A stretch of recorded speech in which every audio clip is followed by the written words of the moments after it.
Bon, d'abord meilleurs vœux, et puis avant-dernier cours. Donc j'aborde un nouveau thème aujourd'hui. Ce thème va être, disons, je vais appeler ça, il fallait que je choisisse quelque chose qui tienne à peu près en deux cours, dans tout ce que j'aurais aimé faire. Donc contrôle singulier, et j'aurai HJB et MFG. Bien, donc évidemment, je vais commencer par contrôle singulier et Hamilton-Jacobi-Bellman, c'est-à-dire purement contrôle, un seul joueur, si vous préférez, un seul contrôleur. Donc, un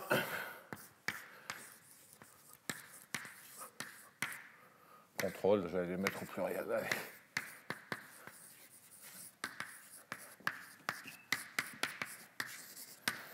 Bon, alors, donc, premier point que je dois faire, c'est un certain nombre de rappels rapides sur qu'est-ce qu'on appelle les contrôles singuliers et puis qu'est-ce que cela entraîne. Mais auparavant, il me faut aussi dire quelques mots de contrôle stochastique et de Hamilton-Jacobi-Bellman.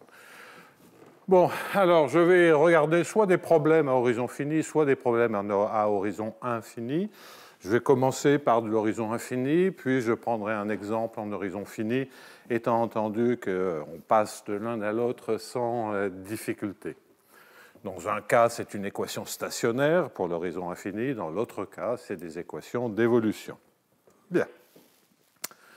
Donc, je vais commencer par un problème stationnaire. Et problème horizon infini, exemple. J'insiste bien sur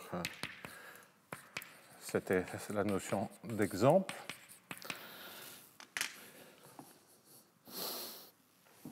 Étant entendu qu'il y a énormément de variantes possibles, etc.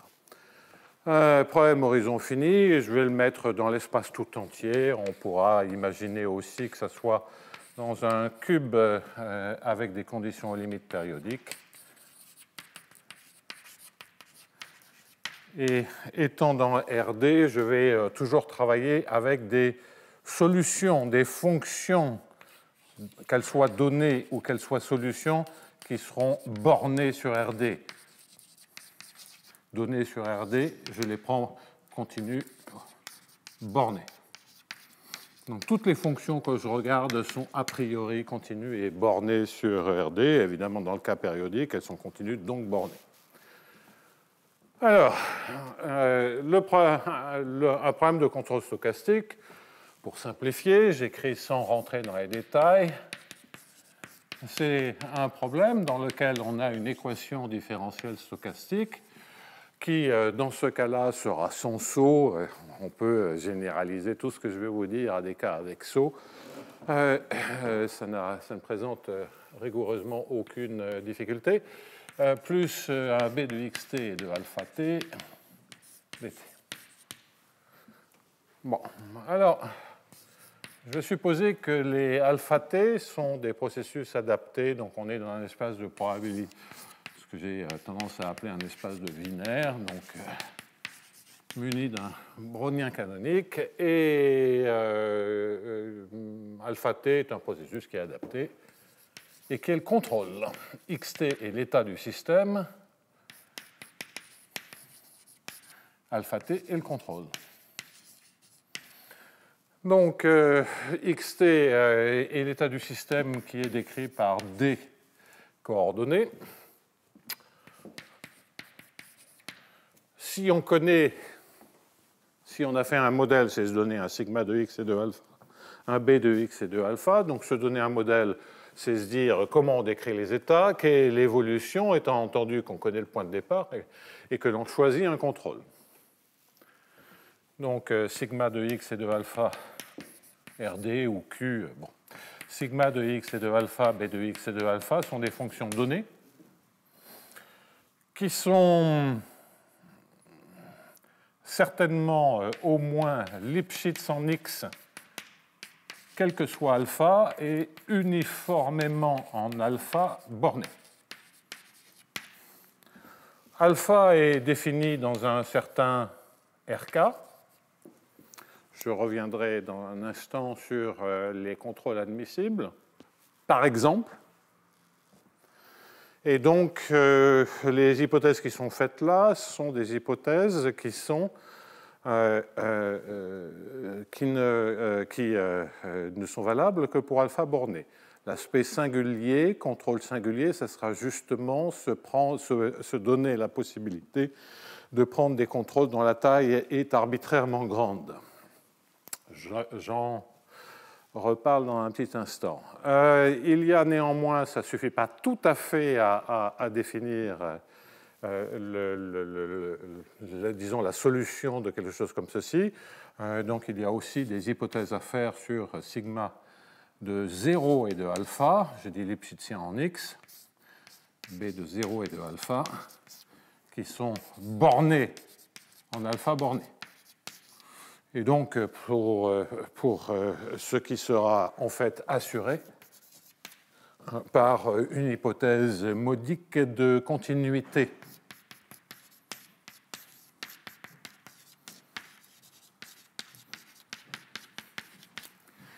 Donc, en fait, toutes les hypothèses que vous voulez raisonnables sur sigma et de x et de alpha et b de x et de alpha, mais il n'y a pas de borne uniforme en alpha.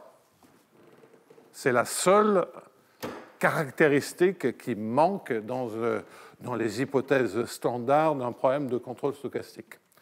Donc, du coup, il faut faire un tout petit peu attention, adapter ne suffit pas, et puis pour simplifier, et il y a énormément de variantes, mais ça permet d'éviter tout un tas de considérations techniques.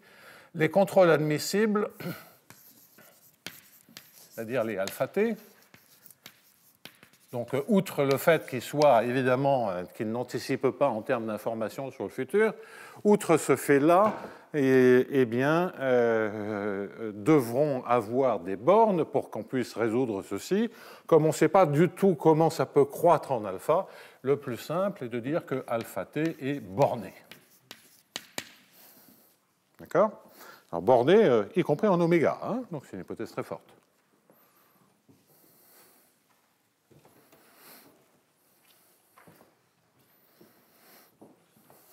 Donc l'aspect mesurabilité, il est contenu dans adapté, et alpha-t est presque sûrement borné, en tout cas sur... oui, bon, borné. Allez, hop. OK, donc là, une fois qu'on a fait ces hypothèses sur sigma et B, les contrôles admissibles, c'est borné, et puis je vais dire qu'il y a éventuellement des contraintes sur A, c'est-à-dire que presque sûrement... quel que soit t, presque sûrement en oméga, alpha t prend ses valeurs dans un ensemble grand A étant un fermé, entre guillemets non borné. Évidemment, on peut s'intéresser au cas borné, mais ce qui m'intéresse, ça sera le cas de contrôles qui peuvent être arbitrairement grands, est un fermé de RK. Bon, l'aspect fermeture, c'est pas dramatique, c'est simplement, comme j'en parlerai pas, ça n'a pas beaucoup d'importance, mais c'est vraiment, si on veut aller vers l'existence de contrôle optimal, il vaut mieux que ça soit fermé, sinon il n'y a aucune chance. Et le fait que ce soit un espace euclidien, c'est juste pour fixer les notations, mais ça ne joue absolument aucun rôle. Un espace métrique complet suffirait largement. Localement compact. Bien fermé, inclus dans RK, ça c'est bon. Donc là, maintenant, on a défini l'état du système à travers X, l'équation d'état, la condition initiale, et le choix d'un contrôle. Pour finir de décrire un problème de contrôle optimal, il convient à ce moment-là de regarder une fonction coût, j de x et de alpha t,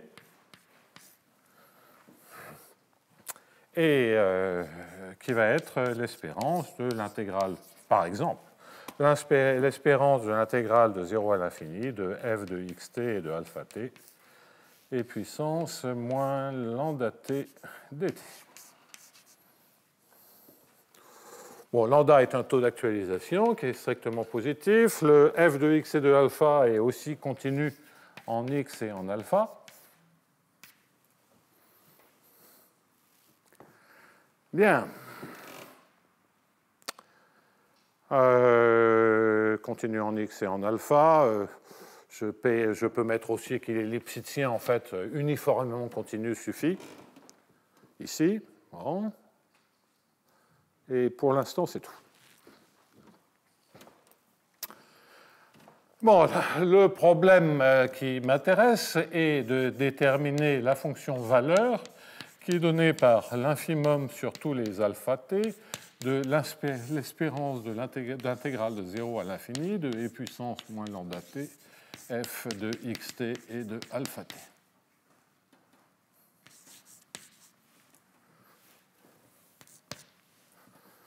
Bon, alors évidemment, il y a un petit problème là-dedans, c'est que il n'y a aucune borne, le f n'est pas borné indépendamment de l'espace des contrôles, hein, parce que si je prends pour chaque contrôle, ça c'est bien défini, parce qu'alpha t est borné, et sur les bornés, c'est borné. Donc ça, grosso modo, ça va.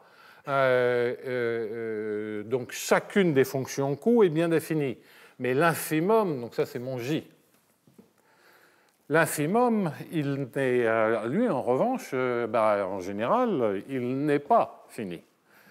Donc, il n'y a pas grand-chose à en dire si on ne fait pas une hypothèse supplémentaire. Et pourquoi cela?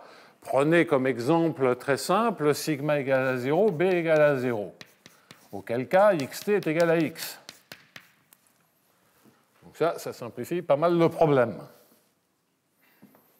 Vous voyez que cet infimum, il est automatiquement donné par l'infimum 1 sur lambda, l'intégrale de 0 à l'infini, de e puissance moins lambda t, inf de x et de alpha. Vous prenez la plus petite valeur de f de x et de alpha, et on ne peut pas faire mieux que ça, et on peut faire ça. D'accord? Minimum ou un epsilon minimum. Et donc, si l'infimum est égal à moins l'infini, vous avez un problème. Donc, quelque part, il faut supposer que l'infimum, enfin, c'est pas quelque part, il faut supposer que l'infimum de f de x et de alpha pour les alphas dans A, qui a priori est supérieur ou égal à moins l'infini, il faut supposer qu'il est fini, strictement plus grand que moins l'infini, et ce, de manière un peu uniforme. Donc, si on est en périodique, il n'y a aucun souci. Si on est dans Rn, donc il faut faire un tout petit peu attention à l'infini. Et donc, je vais faire une hypothèse, qui est en fait une hypothèse standard pour pouvoir définir un problème de contrôle singulier. C'est qu'il existe un C0 positif tel que les coûts sont minorés. Bon, les coûts, en général, ils sont positifs, donc ce n'est pas très gênant de faire cette hypothèse. Quand on minimise, on a quand même assez souvent tendance à minimiser quelque chose de positif. Bon. Quoi qu'il en soit, vous voyez pourquoi cette hypothèse est raisonnable si l'on veut avoir des U qui aient une chance d'être différents de moins l'infini. Si c'est égal à moins l'infini, on ne peut pas dire grand-chose. Bon, alors ça c'est vous voyez que ce qu'il y a de non standard ou de non entre guillemets classique, c'est la possibilité d'avoir des... C'est le fait qu'on n'a pas de borne uniforme en alpha sur les données. À tel point qu'on a même été obligé d'en faire une demi sur l'infimum pour avoir une chance de définir le problème. Bon. Donc ça, c'est cet aspect non standard. Si on était dans une situation standard, si on avait des bornes,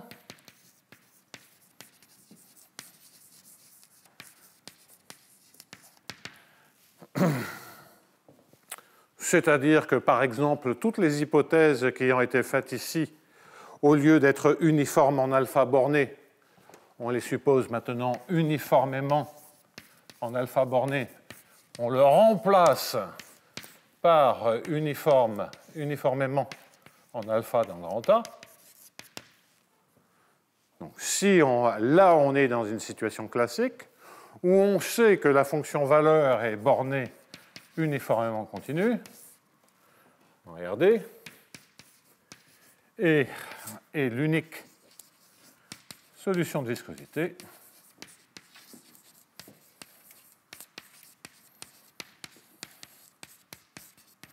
de l'équation de HJB, et là je vais arrêter là mes rappels, presque, je vais arrêter là mes rappels de HJB, qui est l'équation suivante, lambda U plus le sup sur tous les alphas dans la droite de L alpha U moins F alpha égale à 0,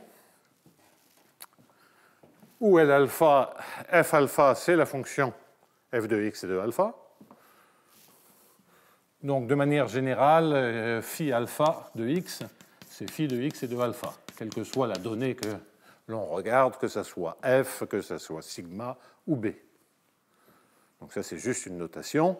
Et enfin, L alpha, c'est le générateur du processus dans lequel alpha de t est borné, et c'est simplement donné par moins AIJ x et de alpha dij, avec dérivée seconde par rapport à xj, xi, xj, la règle de sommation implicite sur les indices répétés, et puis le terme du premier ordre, qui est moins bi di, et le A est donné par la règle usuelle de Ito, 1/2 de sigma, sigma transposé. Au passage, je n'ai pas dit les dimensions B est clairement un champ de vecteurs, puisqu'il va de RD croix A à valeur dans RD, pour que ça soit une évolution dans XT. Le brownien, il peut être dans Rm, auquel cas sigma est une matrice D croix M. Et sigma, sigma transposé est une matrice D croix D. Bon. A égale 1/2 de sigma, sigma transposé, et donc avec mes notations où je peux aussi mettre un alpha en dessous pour définir la matrice A de x et de alpha. Donc voilà l'opérateur, ça c'est l'équation d'Hamilton-Jacobi-Bellman. Ce sont des choses qui sont connues depuis maintenant assez longtemps. On sait qu'il y a une unique solution, ça c'est le cas standard. Donc, mais là, il n'y a pas de contrôle non borné, enfin, il n'y a pas la possibilité d'avoir des contrôles non bornés. Et la question c'est, qu'est-ce qui se passe si je ne fais plus cette hypothèse-là? Alors pourquoi? Il y a beaucoup de raisons, je vous montrerai des petits exemples dans un instant, des exemples un peu académiques. Je crois que la première personne qui a regardé systématiquement ce genre de questions est Krylov, Nicolas Krylov, bon, ça je peux l'effacer.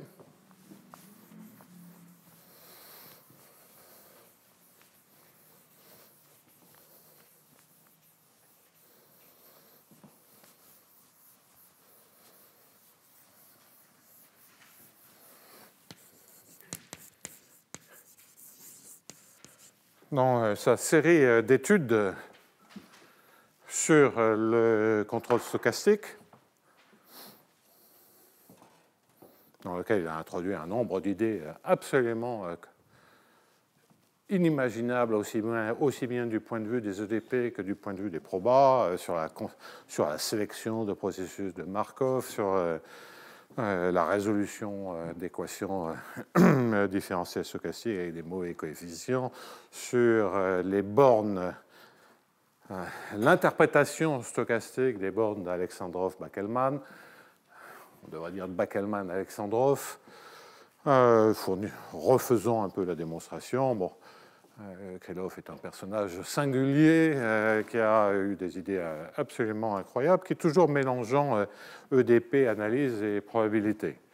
C'est aussi un homme d'un caractère extrêmement difficile, contrairement aux apparences. Mais, quoi qu'il en soit, une de ses motivations était sans aucun doute l'équation de Monge-Ampère.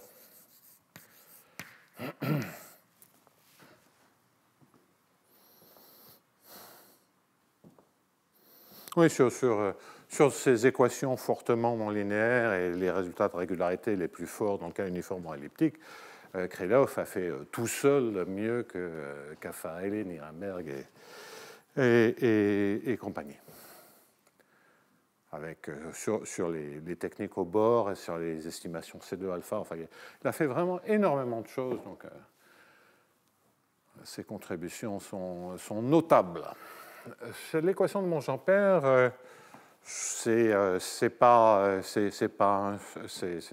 vais un peu changer les signes, mais ça provient de l'observation suivante, c'est que si vous avez une matrice symétrique définie positive, alors l'inf de trace de AB, où B est symétrique définie positive, et déterminant de B est égal à 1 sur, n 1 sur D à la puissance D. Bon. De mémoire, on va vérifier ça dans un instant. Cela donne déterminant de A à la puissance 1 sur D. Donc ça, c'est un petit exercice algébrique qui montre que l'application sur les matrices symétriques définies positives, déterminant de A à la puissance 1 sur D, est une fonction qui est concave par rapport à A. Exercice d'algèbre que je ne recommande pas pour ceux qui doivent enseigner un cours d'algèbre, parce que ça risque d'être un peu déprimant en termes de résolution. C'est un peu délicat à vérifier si on se doute pas, si on n'a pas cette formule. Cette formule montre la concavité de manière triviale.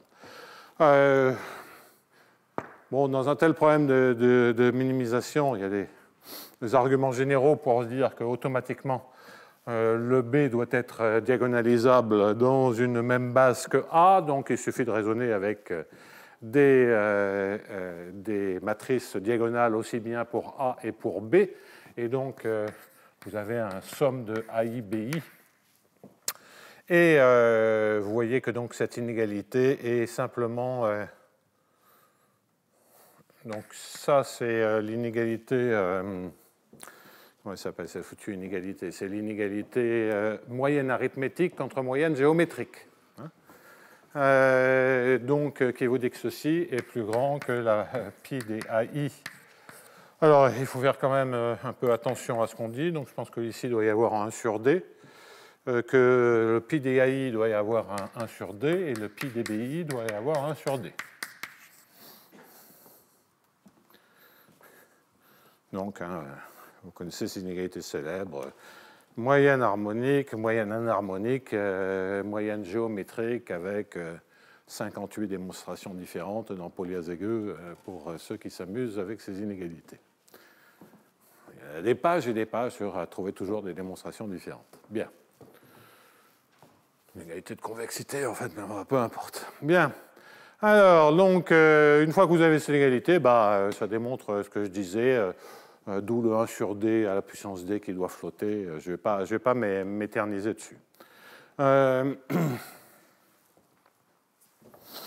Et qu'on a égalité, si on choisit bien, égalité avec BI qui est égal. Je vous laisse conclure. Bon, c'est grosso modo un moins 1 qu'il faut prendre, hein, donc correctement normalisé. Donc, si vous voulez, la matrice de cofacteurs. Bien, alors donc une fois qu'on a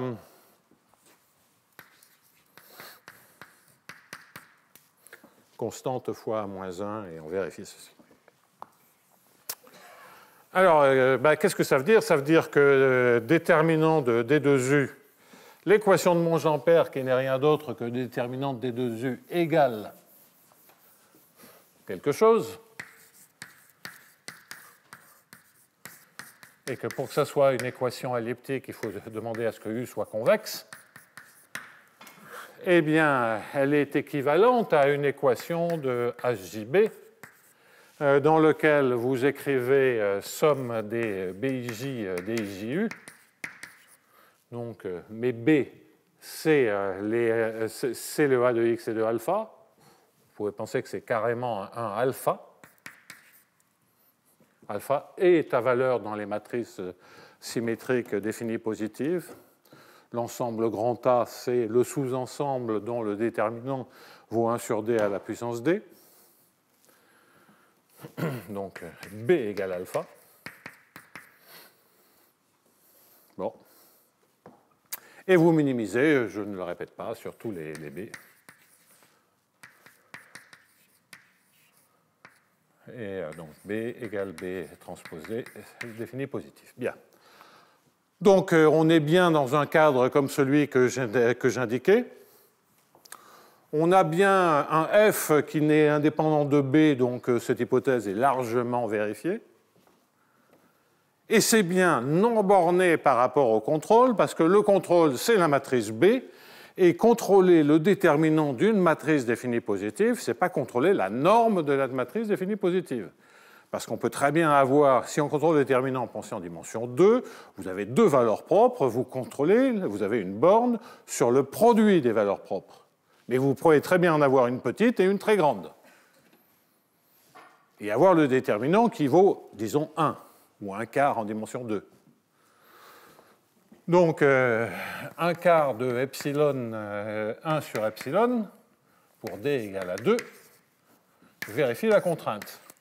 Et à cause du 1 sur epsilon, donc c'est appartient à grand A. Et ça, c'est non borné.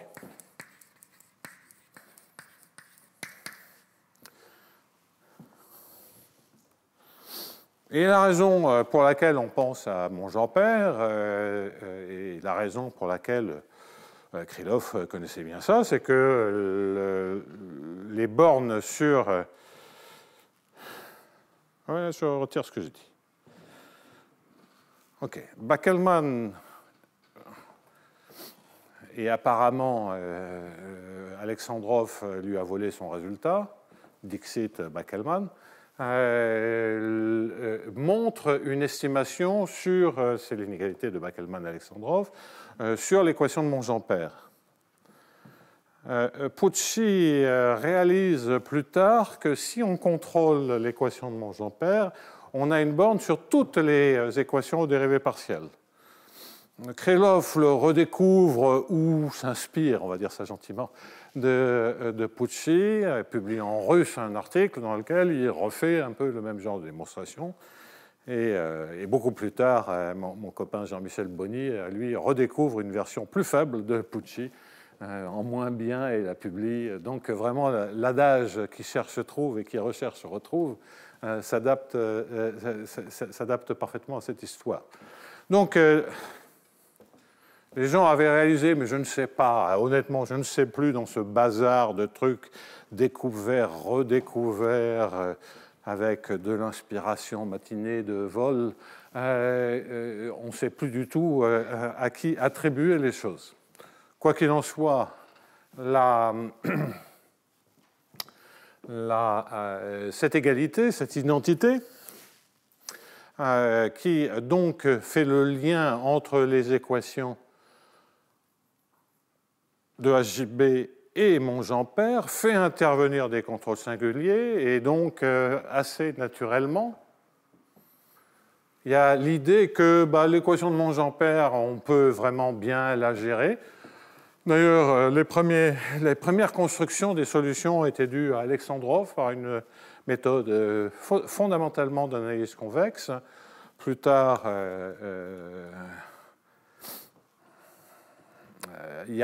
Chang et Yao ont donné une méthode mi-analytique, mi-géométrique. Et ça, en fait, ça avait été un de mes premiers articles pour démontrer d'obtenir l'existence de solutions de manière totalement, par une technique totalement d'équation aux dérivées partielles, où je me servais abondamment de cette équation de HJB. Ça nous ramène à des temps relativement anciens. D'ailleurs, une anecdote au passage, c'est comme ça que... Enfin, bon, bref, c'est comme ça que je me retrouvais. Je travaillais un peu pour le laboratoire américain de Los Alamos, et j'étais perdu donc, dans les montagnes au fond d'un bureau en zone non fermée, en zone ouverte, quand mon téléphone sonne et Sheng Tung Yao est au téléphone et me dit j'ai lu votre article à Monge-Ampère, je veux que vous veniez à Harvard l'an prochain. Voilà. On devait être en février, donc j'avais 6 mois pour obtempérer et venir. Bon. On ne s'est plus parlé par la suite pendant une dizaine d'années, vu la réponse que je lui ai faite. Bien. Mais il y a beaucoup d'autres éléments que je passe sous silence. Donc, cette histoire de Monge-Ampère, qui est une des équations les plus célèbres du point de vue géométrique, du point de vue de la géométrie différentielle, prescription de la courbure de Gauss, cette équation de Monge-Ampère, donc c'est du HJB, mais du HJB singulier. D'où l'intérêt, c'est une des motivations qui conduisent Krylov à regarder un peu ce genre de problème et à faire une observation simple,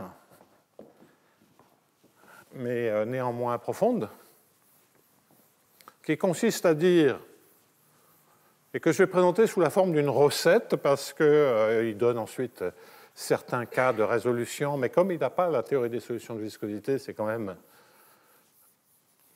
un peu compliqué à écrire proprement. Et son idée est finalement assez simple. Donc, prenons l'ensemble AN, assez naturel, qui est l'intersection de A et de la boule de rayon N dans l'espace des alphas. Ici, RK. Là, on a des alphas bornés. On a, lorsqu'on se restreint à tous les contrôles, une équation de HJB et une fonction Q. Donc, je vais écrire ceci. Alpha T appartient à AN. Donc, vous voyez ce que ça veut dire. Ça veut dire que, quel que soit T, presque sûrement, alpha T appartient à N. De l'espérance. Donc, en d'autres termes, on se restreint au contrôle dont la taille ne dépasse jamais N. On tronque. Donc, on fait disparaître le côté non borné.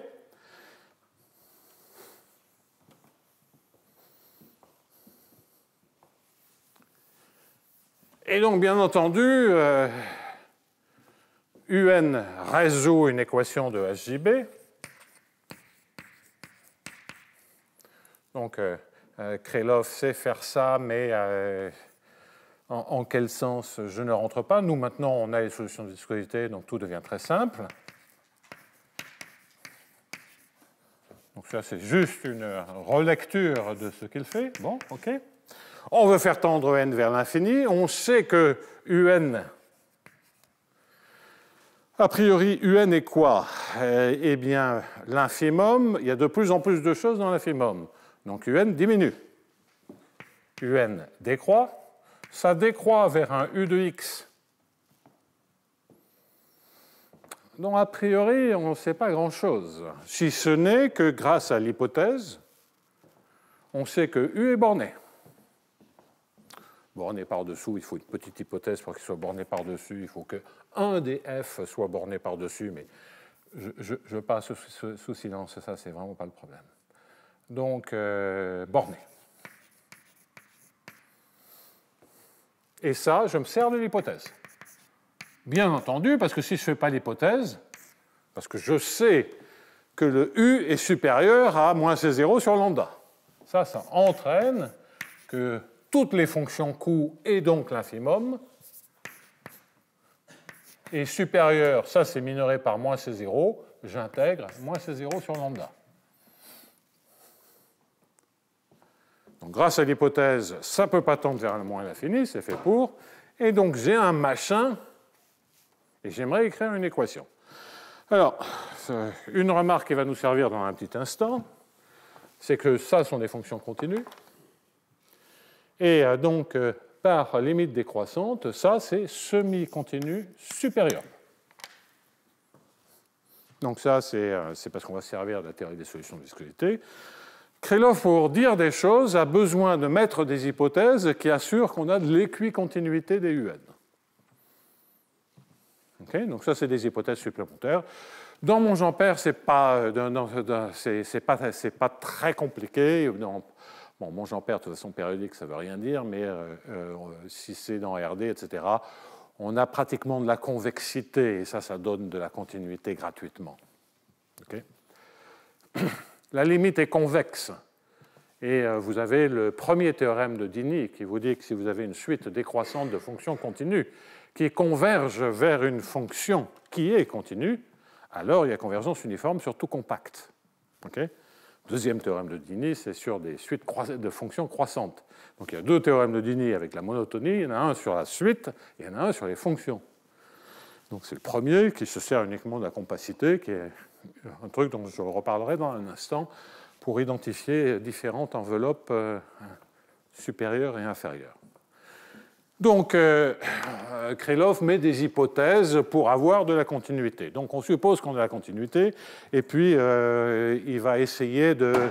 Il a des formulations alambiquées, puisqu'il n'a pas la théorie des solutions de viscosité, mais l'idée de Krylov est de dire que pour obtenir une équation, il faut que je renormalise mes opérateurs. OK ? Alors, qu'est-ce que ça veut dire ? C'est l'observation déjà, mais là il faut que je rentre le lambda U. Si je fais L alpha U moins alpha F alpha plus lambda U, je peux diviser par n'importe quoi N alpha qui soit évidemment positif, qui peut dépendre de X, qui peut dépendre de ce que vous voulez.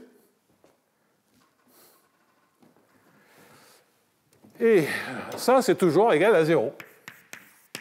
Ça ne change rien, parce qu'une collection de nombres dans la borne supérieure est positive, ou une collection de nombres que je multiplie l'un par 18, l'autre par 200 000, ça ne change rien. Il y en a un qui sont tous négatifs ou nuls, il y en a un qui est nul. Si je multiplie... Alors, quel choix naturel pour n alpha, et j'appelle ça n alpha, comme un coefficient de normalisation. Donc là, c'est pas... Il n'y a pas trop de soucis avec ça. Alors, le n alpha, a priori, on peut le faire dépendre de x, ça ne change absolument rien. Et ce qui est quand même assez naturel là-dedans, c'est de prendre les coefficients.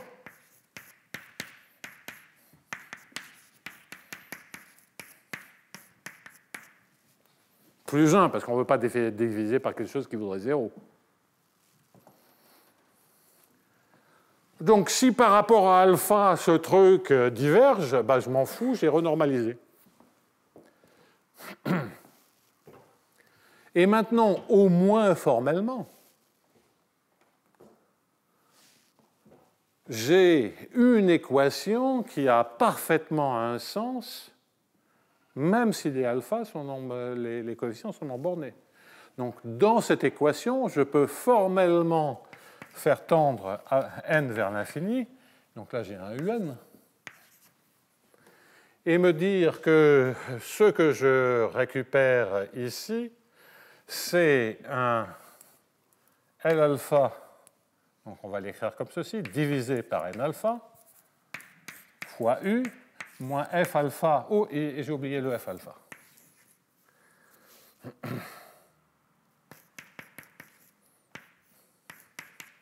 En fait, c'est la partie positive. Hein.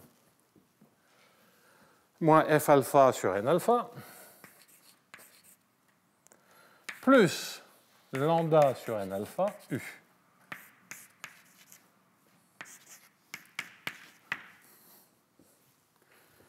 Et donc, cette équation renormalisée de HJB, que bien entendu, on appelle toujours une équation de HJB, référence à une diatribe que j'ai faite récemment. Krylov ne parlait pas d'équation d'HJB étendue. Bon, donc là, il y a 3-4 personnes qui savent ce à quoi je fais référence.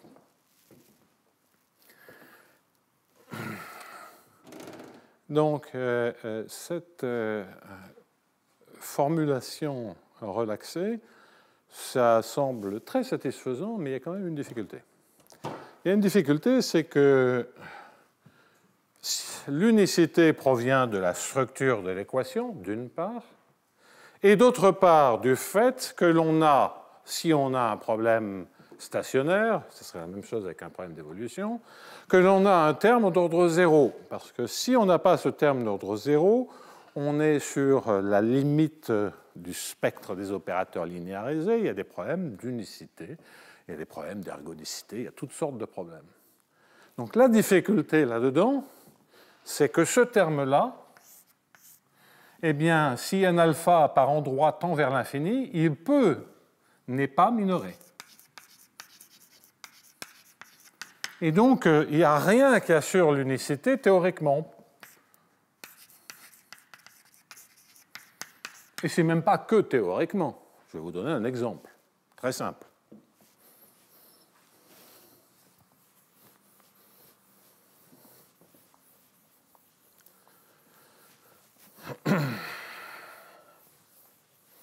Donc on a quelque chose, et avec la théorie des solutions de viscosité, on sent bien qu'on doit pouvoir justifier ça, j'y reviendrai dans un instant.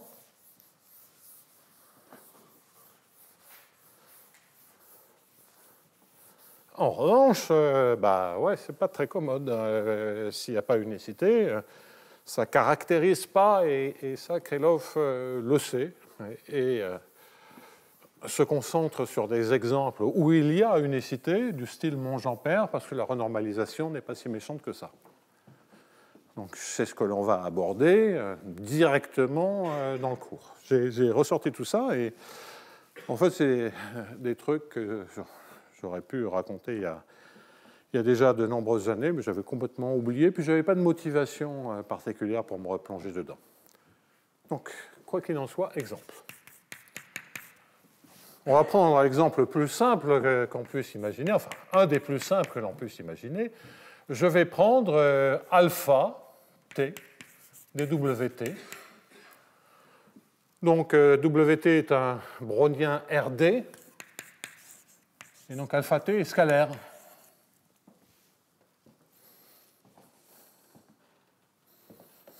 Donc, d'une certaine manière, j'ai un coefficient sur l'amplitude, enfin, la volatilité, comme on dirait, de ce brownien. Bon, enfin bref, cet exemple-là. Je prends donc B vaut 0, ça c'est mon sigma, f de x et de alpha, c'est un certain f de x, indépendant de alpha.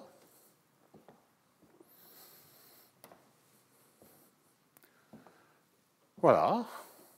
L'opérateur L alpha x, c'est juste moins alpha carré sur 2 laplacien. Grand A, c'est R tout entier. Bon. Ça, c'est certainement non borné quand alpha tend vers plus ou moins l'infini. On est bien dans l'exemple, dans un cadre d'exemple. N alpha, c'est quoi? C'est 1 plus alpha 2, par exemple. Vous pouvez mettre le F, vous voyez que le F, ça ne change rien, ça ne dépend pas de alpha.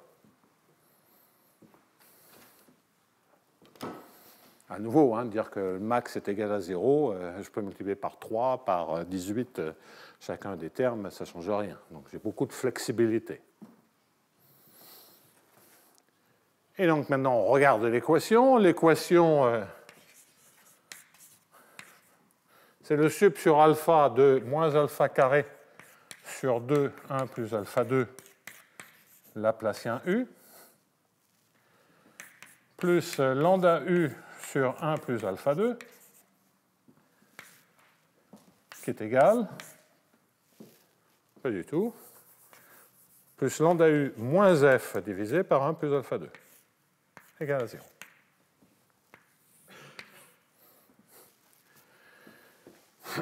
Et donc, vous voyez que ce que vous avez, c'est le sup, si vous baptisez θ égale alpha 2 sur 1 moins alpha 2, sur 1 plus alpha 2.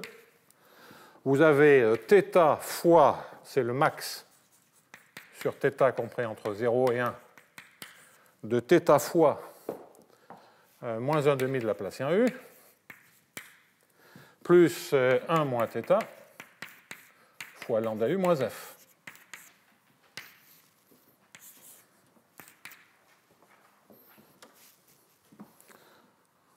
Okay, donc ça, j'applique la recette, dont on s'attend à ce que formellement elle soit vérifiée, et je le traduis dans cet exemple. Bien ça, bien entendu, le max sur un segment comme ça, dans une fonction affine, il est atteint au bord, et donc c'est le max de moins 1 demi de Laplacien U et de lambda U moins F. Donc c'est une sorte de problème de l'obstacle. Je dis une sorte de problème de l'obstacle parce que c'est un problème de l'obstacle. C'est en fait vraiment un problème de l'obstacle, mais on est dans RD tout entier et je demande à ce que la fonction soit sous-harmonique et non pas que moins Laplacien, un demi de Laplacien U plus un U soit sous-harmonique. Donc ce n'est pas bon comme problème de l'obstacle parce qu'on est dans l'espace tout entier. Bon, périodique, ça serait encore beaucoup plus simple. Donc on voit que l'équation de HJB pour ce problème de contrôle singulier devient simplement le maximum et le moins 1,5, on s'en fout. Mais bon, je vais le laisser pour qu'on reconnaisse égal à 0. Et ça, il y a une formidable non-unicité. Pourquoi ? En fait, je sais que U est borné aussi dans ce cas-là. Donc, mais pourquoi ? Parce que si vous prenez U égale constante,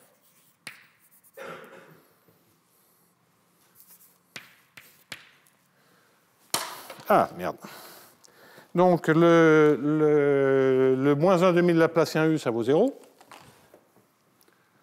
Donc, pour que le maximum soit égal à 0, il suffit que lambda U soit inférieur à F, c'est-à-dire il suffit que lambda C soit inférieur à F, et donc il suffit que C soit inférieur ou égal à l'infimum de F sur lambda. Donc, toutes les constantes qui sont inférieures à infimum sur lambda sont solutions de l'équation de HJB renormalisée. Donc, il y a une formidable non-unicité. Et cette formidable non-unicité vient de la présence du moins Laplacien U ici. En même temps, si on réfléchit, on connaît bien la solution. Trouvons la solution de ce problème-là. Donc, je peux me balader à la vitesse que je veux suivant le mouvement brownien. Et puis, bien entendu, je peux m'arrêter en prenant alpha t égale à 0. Je cherche à minimiser une fonction coût qui ne dépend que de la position. Donc, je vais essayer d'aller le plus vite possible au point où f est la plus basse. Par rapport, bon, le brownien, on arrive à peu près à le faire aller où on veut, pas tout à fait. Et après, je m'y arrête. Donc, modulo les petites erreurs, mais ce sont des petites erreurs de par la continuité de f, je m'approche d'une situation où je vais très très vite, instantanément, au point le plus bas de f, et j'y reste. OK ? Donc, c'est je saute au point le plus bas de f, instantanément. Et donc, je m'attends à ce que U, ça soit l'infimum de f sur lambda. C'est-à-dire la plus grande de cette collection de solutions explicites, intuitivement. Sur le problème de contrôle, on va très vite en le minimum de f et on s'y arrête. Bon, s'y arrêter, ça c'est bien défini. Y aller très vite, ça c'est un peu plus compliqué. Mais on peut et pour aller très vite en un point, c'est ce qu'on appelle les ponts browniens, etc., il faut des très gros contrôles. Mais là, on ne le paye pas, le contrôle. On peut servir de très gros contrôle, mais il n'y a pas, dans le coût, on ne paye pas le fait de prendre un grand contrôle. Donc c'est pour ça qu'on peut aller essentiellement en le point que l'on veut.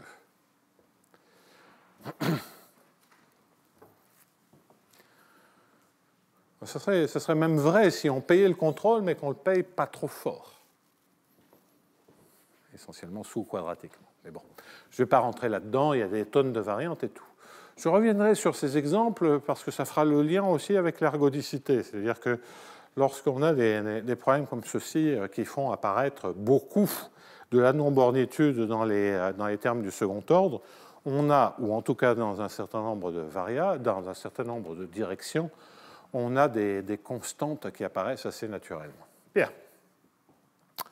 En tout cas, on s'attend à ce que ça soit cela, et donc on se dit que, bon, c'est bien gentil cette histoire d'équation renormalisée, mais on n'a visiblement pas extrait toute l'information du problème de contrôle optimal. Il y a plus. Après, si on connaît un peu la théorie du contrôle optimal et les solutions de viscosité et les caractérisations des fonctions valeurs en contrôle optimal, et qu'on fait les travaux de Hoffman, Gonzalez il y a une éternité, puis qu'on avait poursuivi avec Menaldi, etc., on sait bien qu'une autre caractérisation, c'est d'être la plus grande des sous-solutions. Est-ce qu'on peut donner un sens à l'équation, la préciser avec la notion de sous-solution maximale et faire tout cela sans la continuité? Puisque là, je n'ai pas du tout envie de mettre des hypothèses qui assurent la continuité, parce que ça peut être compliqué de vérifier la continuité ou l'équicontinuité de UN. En fait, tout ça est possible de manière extrêmement générale, et c'est ce que nous allons voir. Donc, c'est d'une certaine manière la fin des rappels, et j'attaque maintenant. Enfin, c'est un peu plus que des rappels, quand même, tout ça. Et j'attaque maintenant cette analyse détaillée. L'analyse détaillée de quoi? De U, de cet objet-là. Alors, bon, on a compris l'équation de HJB renormalisée, et on passe à des caractérisations de la limite.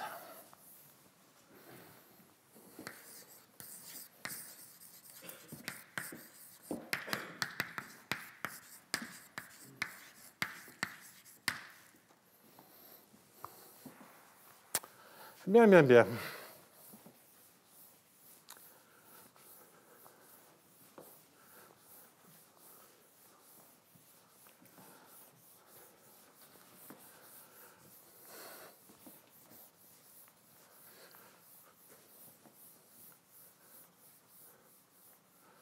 Bon, je ne vais pas vous donner des exemples, mais avec le niveau de généralité que j'ai ici, on peut se convaincre. Il faut mettre de la dépendance en X dans les coefficients.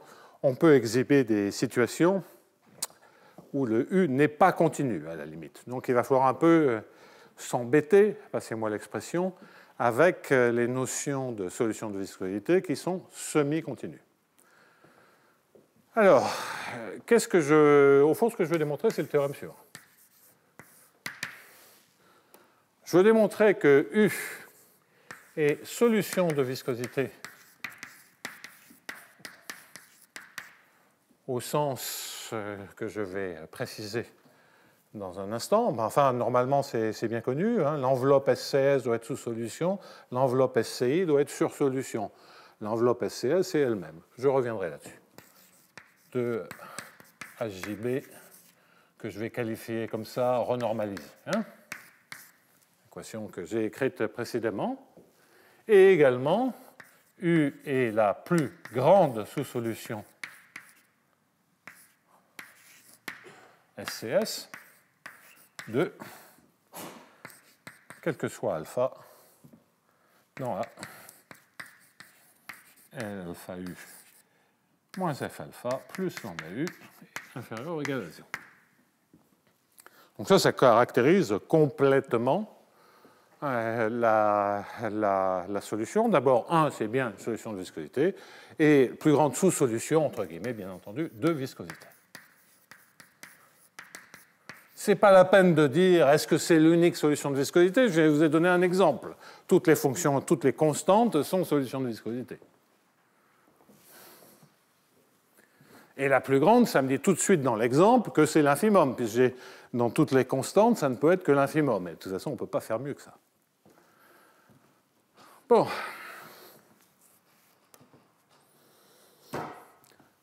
Alors, la démonstration de ceci, il y a pas, on aurait pu le faire il y a longtemps, mais enfin bon. Premièrement, pourquoi est-ce une sous-solution?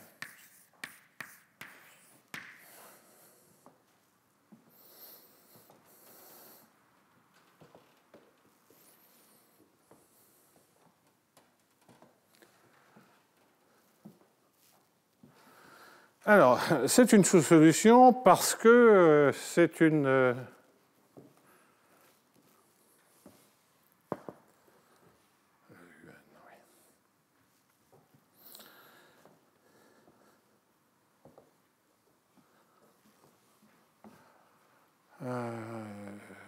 bon, je vais commencer par un autre point.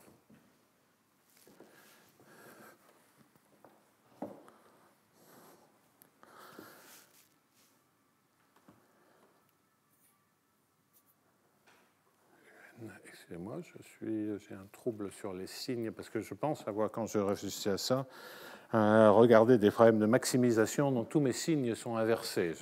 Donc je suis en train de vérifier que je ne suis pas en train de vous dire une bêtise sur les signes. Donc là, c'est des sous-solutions. Sous-solution maximale, c'est vrai. Et j'ai juste un problème. Est-ce que c'est SCI ou SCS, une limite décroissante? Bon, est-ce que c'est bien décroissant? J'ai de plus en plus de contrôle, donc l'infimum décroît. On est bien d'accord. Hein, je préfère être sûr de mes signes. Donc c'est SCI, a priori. Une limite décroissante. Je vois que si moi, tout le monde est fatigué. Hein, on est dans la digestion. Post-fait. Bon, on va redémontrer, hein, c'est le plus simple. Hein. Donc, je prends une suite xk qui tend vers x. Et qu'est-ce que je peux dire de u de xk? C'est inférieur à un de xk qui tend vers un de x. D'accord? Donc, ça, c'est vrai. Oui, quand je dis inférieur, c'est l'autre signe, hein, c'est le un. C'est quoi? C'est un décroît, c'est bien ça? Oh là, j'ai vraiment du mal là. Hein.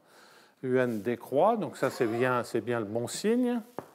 Hein, donc ça c'est... excusez-moi, je veux juste vérifier les signes et je ne voudrais pas me planter, parce que sinon ça va rendre des démonstrations un peu compliquées. Alors, u de xk, u de xk est inférieur, quel que soit n, à ceci, quand k tend vers l'infini. Donc la lim sup de u de xk est inférieur à un de x, quel que soit n, qui a le bon goût de converger quand n tend vers l'infini, vers u de x. Donc u est bien SCS. Ouf. D'accord? Bon. Donc là, j'ai vérifié que c'était semi-continu supérieur. Alors, donc U est bien sous solution. Bah ouais.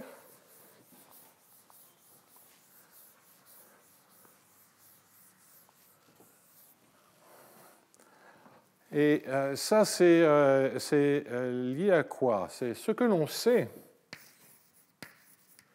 c'est que la lim sup de un de y, quand n tend vers l'infini et quand y tend vers x, est sous solution. Ça, on le sait, c'est la théorie générale des solutions de viscosité. D'accord?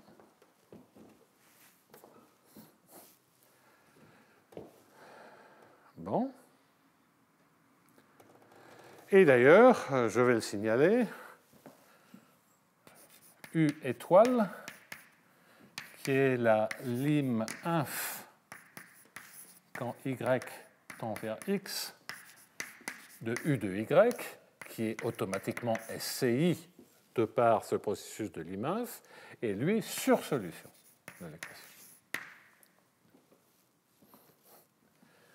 Je vais faire les deux en même temps.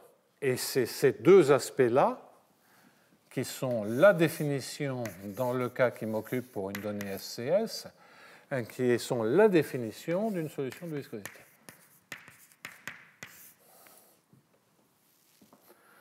Et donc, ce que je sais par des arguments généraux qui sont dus à Ishii, Guy Barle et Benoît Pertam.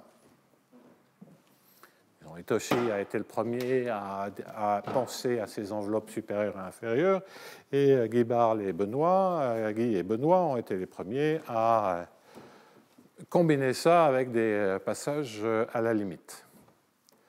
Donc l'IMAF de UN de Y, déjà, là on parle de la préhistoire des solutions de viscosité. Hein. Enfin, des débuts de la théorie des solutions de viscosité. L'IMAF de UN de Y, ça c'est automatiquement une sursolution.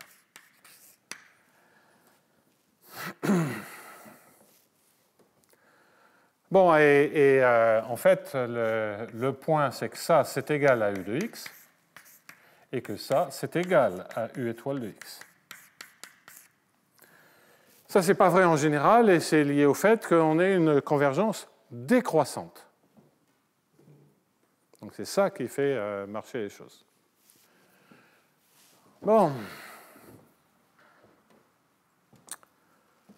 Alors, je vais essayer de reconstituer cette démonstration. Je vais essayer parce que j'ai vraiment un coup de barre.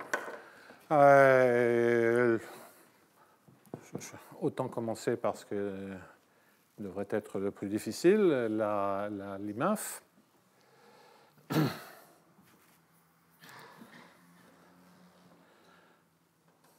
Bon, donc il y a des inégalités qui sont... Il y a toujours dans ces trucs-là des inégalités qui sont simples, et puis il y en a qui sont un peu plus compliquées. Celles qui sont simples proviennent du fait que les UN se comparent à U. Donc UN est au-dessus de U. Si UN est au-dessus de U, ça veut dire que l'IMAF qui est ici est supérieur à ce qui reste quand je remplace UN par U. Du coup, le N disparaît, il reste la l'IMAF de Y plus grand que X. Donc UN supérieur à U entraîne que cette inégalité est OK.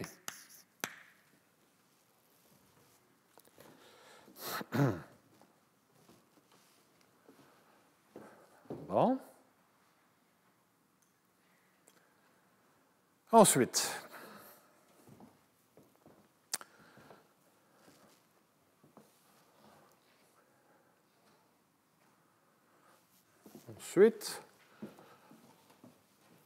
regardons, on fixe X et on regarde U étoile de X. Donc U étoile de X, c'est la l'IMAF des U de Y quand Y tend vers X. En d'autres termes, si je me donne epsilon, ça veut dire qu'il existe delta tel que U de Y soit supérieur ou égal à U étoile de X moins epsilon si Y moins X est plus petit que delta.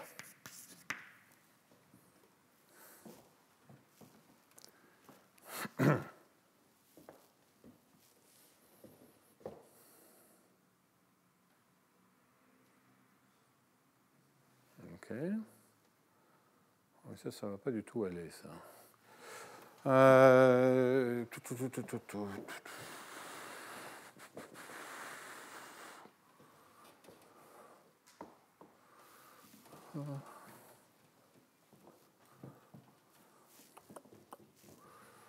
Donc, qu'est-ce que je veux faire après? Je veux tronquer UN. Si je tronque UN,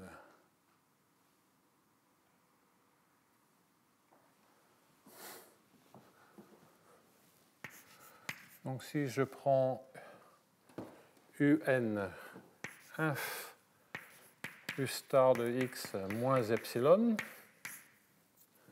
qui est une fonction continue,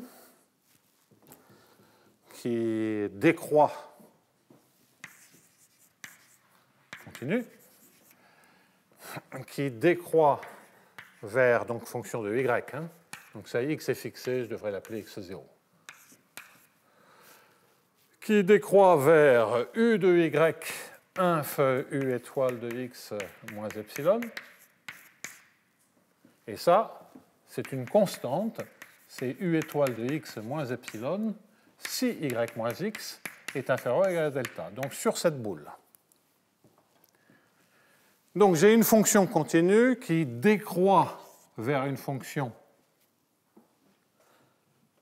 qui est continue parce que constante. Donc la convergence par Dini sur cette boule est uniforme.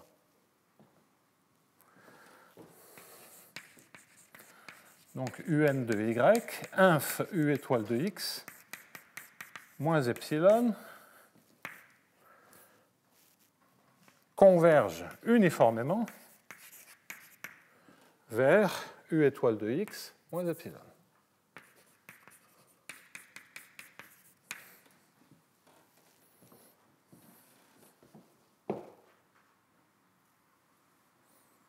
OK? Ouais. En d'autres termes, qu'est-ce que ça veut dire? Je me demande si je ne vais pas redémontrer la même inégalité de manière très compliquée. Ce que ça veut dire, c'est que UN de Y est essentiellement au-dessus de cela. Si c'est au-dessus de cela, ça va me redonner la même inégalité pour la lim inf. Donc je pense que là, je suis en train de vous faire la démonstration pour la lim sup. Ah là là. Bon, je recommence avec les lim sup, désolé. Allez. J'efface tout.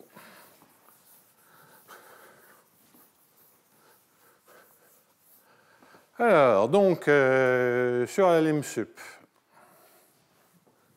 ce genre de truc est extrêmement pénible. Alors, sur la lim sup, qu'est-ce que je veux dire? Donc, je vais prendre U de x0. Je sais que U de x0 est égal à la lim sup quand y tend vers x de U de y.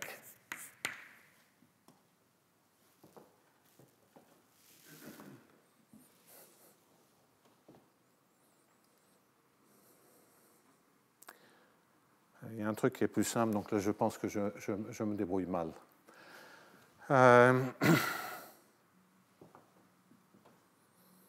Oui. Bon, je sais ce que. Le cas difficile, c'est le cas de la. C'est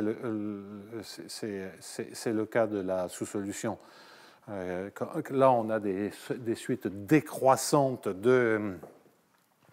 Des suites décroissantes de solutions. Donc, ce qui est simple, c'est l'aspect sur-solution.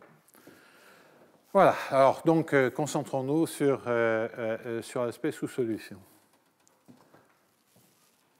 qui n'est pas naturel, puisque pour les passages à la limite simples dans les sous-solutions sont les passages à la limite où on prend des sup.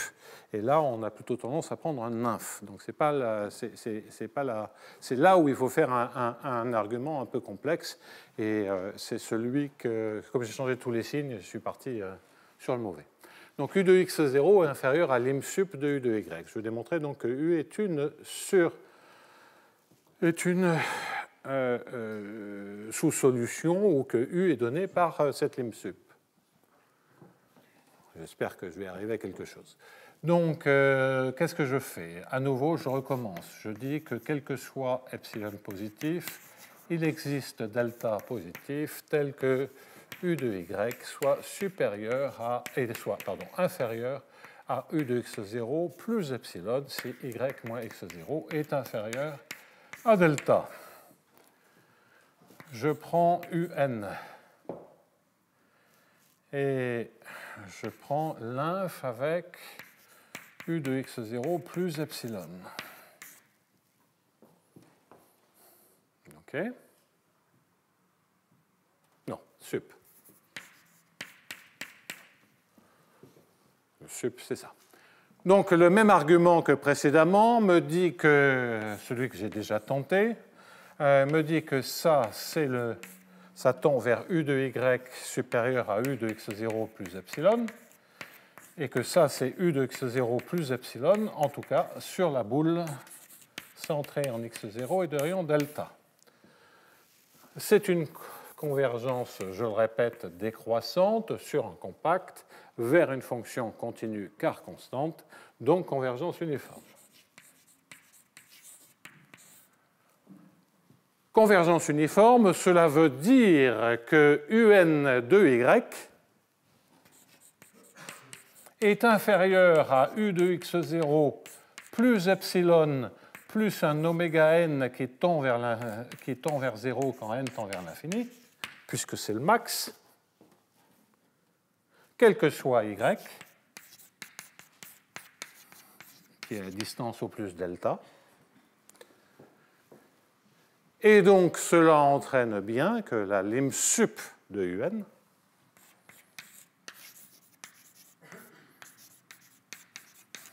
quand n tend vers l'infini et quand y tend vers x, est inférieur à u de x0 plus epsilon, et epsilon est arbitraire là-dedans, et donc j'ai démontré que cette lim sup était inférieure ou égale à u de x0.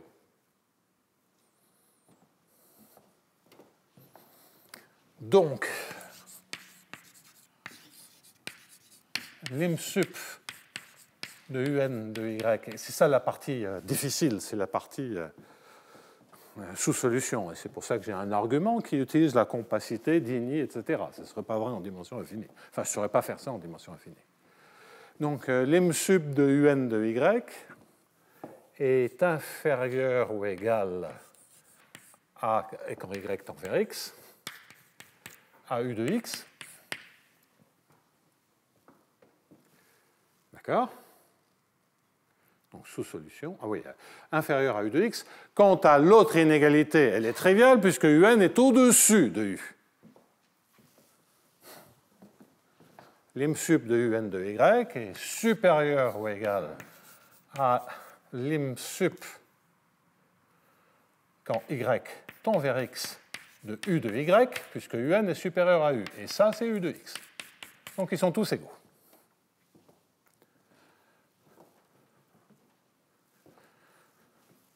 Bon, je le répète, c'est un argument qui est un peu bizarre, hein, je le reconnais, vous avez d'ailleurs, j'ai merdouillé avec les signes, etc.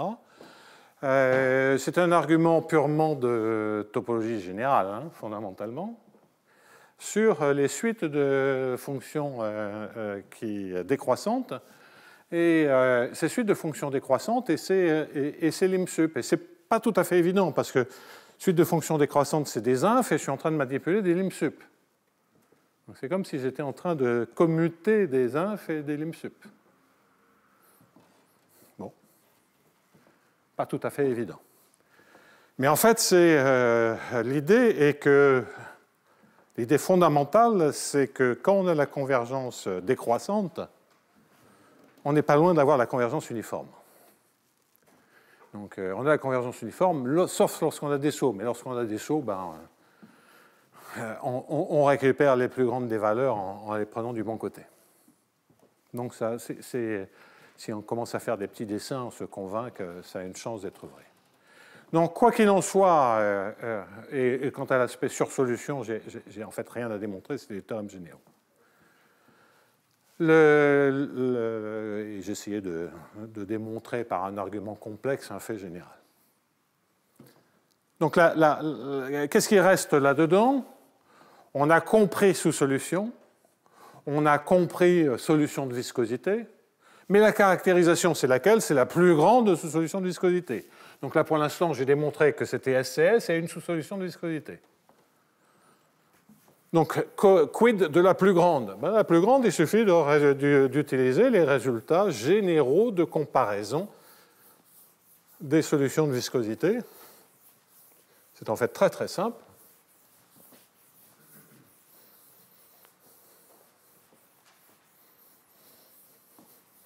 Deuxième point, plus grande.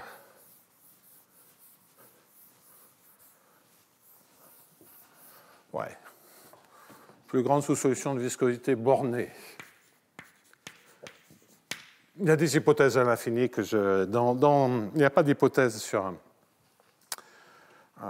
sur le cube périodique dans RD, il faut faire un peu attention à l'infini, donc c'est soit borné, soit il faut prescrire des comportements, au plus des comportements. On pense qu'on est dans des cadres de solutions bornées pour simplifier.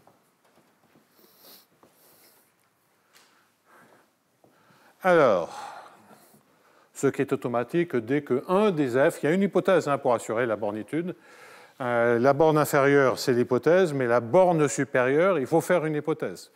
Sur la borne supérieure, c'est par exemple de dire, je fais une hypothèse qui assure les bornes, c'est qu'il existe un alpha tel que f de x et de alpha soit majoré. Voilà, une hypothèse. Donc, en fait, c'est de dire que l'inf sur alpha de f de x et de alpha,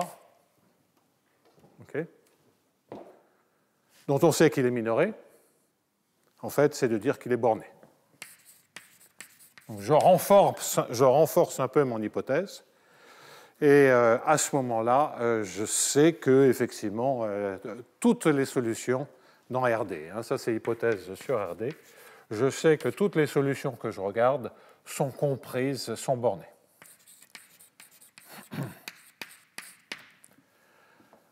Bon. OK. Alors, donc, je passe sur cet aspect de borne ou pas borne, et je me concentre sur d'où vient l'aspect plus grande solution. Et en fait, c'est très, très simple. Plus grande solution, d'où ça vient? Sous-solution. Ça veut dire que je prends une sous-solution SCS qui vérifie donc L alpha V moins F alpha plus lambda V inférieur ou égal à 0.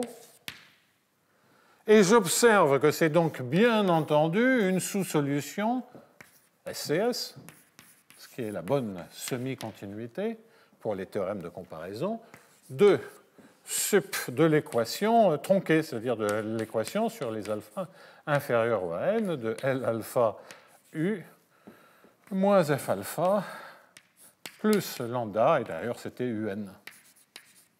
J'avais baptisé ça comme ceci. Et j'ai le théorème de comparaison, la théorie des solutions de viscosité. Donc c'est trivial, je sais que V est en dessous de UN. Les sous-solutions sont inférieures aux solutions. Et je sais, par définition, UN tend vers U. Donc automatiquement, U est la sous-solution maximale. Bon, donc ça c'est une observation très simple, qui est très simple parce qu'on dispose des gros théorèmes marteau-pilon de comparaison de sous-solutions SCS et de solutions, etc. Donc sans ça, c'est plus problématique. Sans ça, il faut faire des arguments mélangeant théorie du contrôle. Enfin bon, il y a des complexités techniques un peu partout si on n'a pas la continuité. OK, donc maintenant, on dispose d'une caractérisation. Cette caractérisation est bien cohérente avec l'exemple que je vous ai donné. Bon, à savoir le cadre où il n'y a que du brownien et oui, il n'y a que du brownien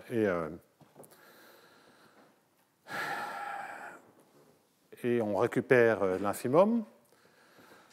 Donc, quelques petites remarques.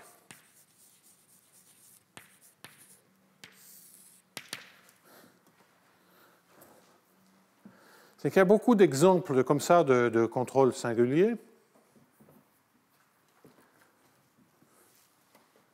Je ne suis pas en avance.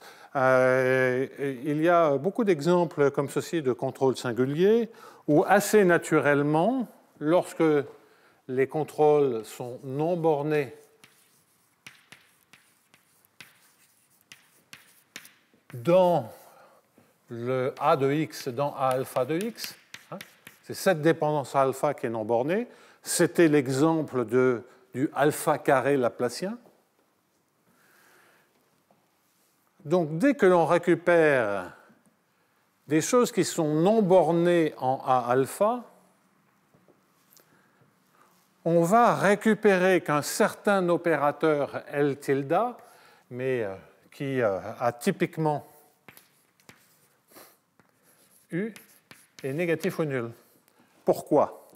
Parce que le coefficient de normalisation n alpha va étouffer,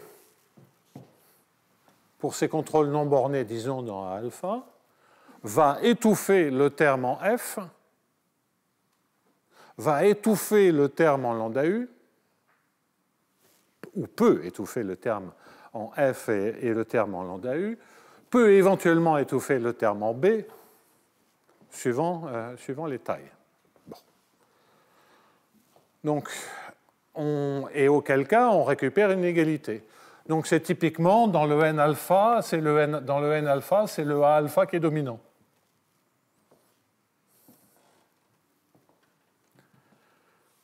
En tout cas, ce n'est ni le F, ni évidemment le lambda U. Le lambda U ne peut pas être dominant. Auquel cas, qu'est-ce que ça veut dire? Ça veut dire qu'on tue le lambda U, on tue le F, et on a un opérateur elliptique éventuellement dégénéré, renormalisé. Dans l'exemple du alpha carré laplacien U, c'est laplacien U. L tilde, c'est laplacien. Et donc L tilde, là-dedans, c'est un opérateur moins A tilde IJ DIJ, éventuellement moins BI tilde DI.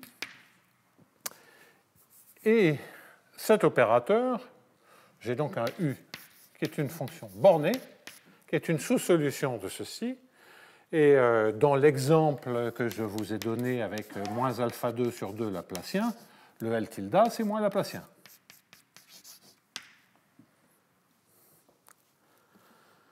Alors, et ça, il y a plein de cas où cette inégalité entraîne que U était une constante. D'accord? Ça entraîne souvent que L tilde soit une constante. En effet.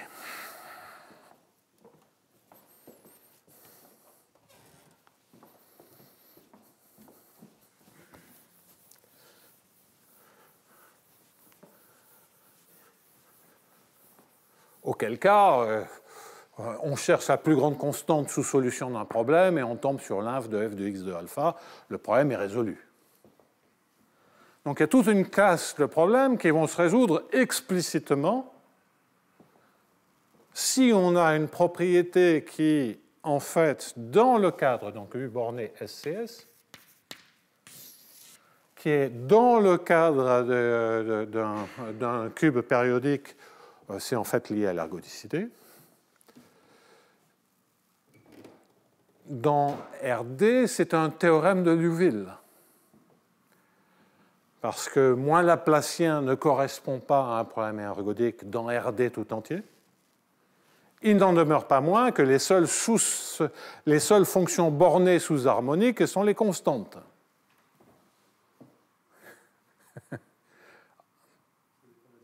Ça dépend de la dimension. D'accord ?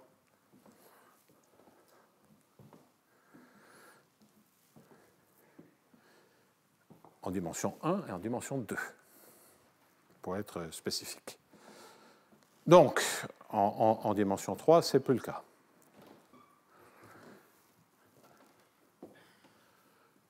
Donc, ce n'est pas lié à de l'ergodicité, c'est plus à des problèmes de récurrence, de retour, qui sont vrais pour le brownien en dimension 1 et en dimension 2. Néanmoins, donc, je veux vous indiquer que cet aspect constante peut être atteint assez souvent, facilement. Donc, je veux dire... Bon, en plus, il y a d'autres informations, mais donc cette remarque, c'est de dire que lorsqu'on est dans un... Si vous avez moins laplacien V négatif ou nul, par exemple, et que V est borné SCS, en dimension 1 ou 2, ça entraîne V égale constante. Alors attention, ce qui est classique, c'est de dire... si V est borné, donc à l'infini, ou si V est continu, V est constante, ou V est constante presque partout. Là, je dis que c'est SCS et que c'est partout constant. Donc, ce n'est pas un théorème de Liouville standard, ça. Hein. Néanmoins, il est relativement facile parce qu'on a droit à dire, on a l'aspect sous martingale qui est vrai, si on veut dire, ou on a le fait que V en chaque point est inférieur à la solution dans une boule et que donc ça assure que si V est constante presque partout, c'est constant partout. Ça ne peut pas décrocher vers le haut. La seule manière dont ça peut décrocher, c'est vers le haut, puisque c'est SCS. Et ça, ce n'est pas possible parce qu'en un point, c'est inférieur à des moyennes sur les boules. Donc c'est une variante d'un théorème de Liouville, mais il y a juste un petit argument de plus pour vérifier que non seulement V est égal à une constante presque partout, mais que c'est égal partout à une constante, et ça, on en a besoin. Okay. Dans un problème périodique, donc ça, ce sont des questions qu'on a abondamment regardées dans mon cours sur l'ergodicité, etc. Mais c'était un des arguments clés, était de travailler sur la propagation des maxima pour les sous-solutions, etc. Et vous êtes exactement dans cette situation-là. Donc, si vous avez un opérateur L tilde qui est entre guillemets ergodique, ça va là aussi entraîner que V égale constante. Et je mets ergodique entre guillemets parce que c'est vraiment l'ergodicité la plus faible dont on puisse parler. Même un transport pur dans une direction irrationnelle sur un cube a cette propriété. Ça entraîne bien SCS que c'est constant partout. Ça, On en avait parlé il y a quelques années sur le cours sur l'ergodicité. Bon, donc il y a un certain nombre de situations où le fait, pensez dans le cube périodique, où il faut vraiment que la non-bornitude des coefficients ne se passe pas dans toutes les directions. Ou si elle se passe que dans certaines directions, il ne faut pas que ces directions, en bougeant, remplissent tout. Il faut vraiment que les directions de non-bornitude, quand on les suit, ne remplissent pas tout l'espace. Bon, je ne veux pas j'essaie de le dire de manière imagée. Et donc, typiquement, si on ne veut pas être dans des cas où le problème est un peu trivial, un exemple typique de situation comme ceci,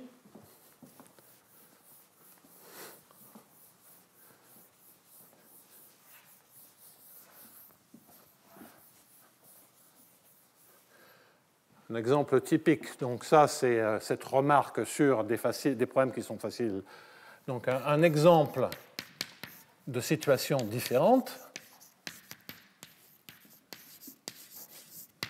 sera un exemple dans lequel je prendrai dxt égale dwt, on est dans RD, et on est dans RD en dimension supérieure ou égale à 2. Et puis ici, je vais mettre un contrôle alpha t dans la direction du premier vecteur de base, dans la direction des x, des x1 si vous voulez, dt. Je contrôle que dans une direction. Donc là, c'est clair que je ne contrôle pas dans toutes les directions, j'ai imposé une seule direction.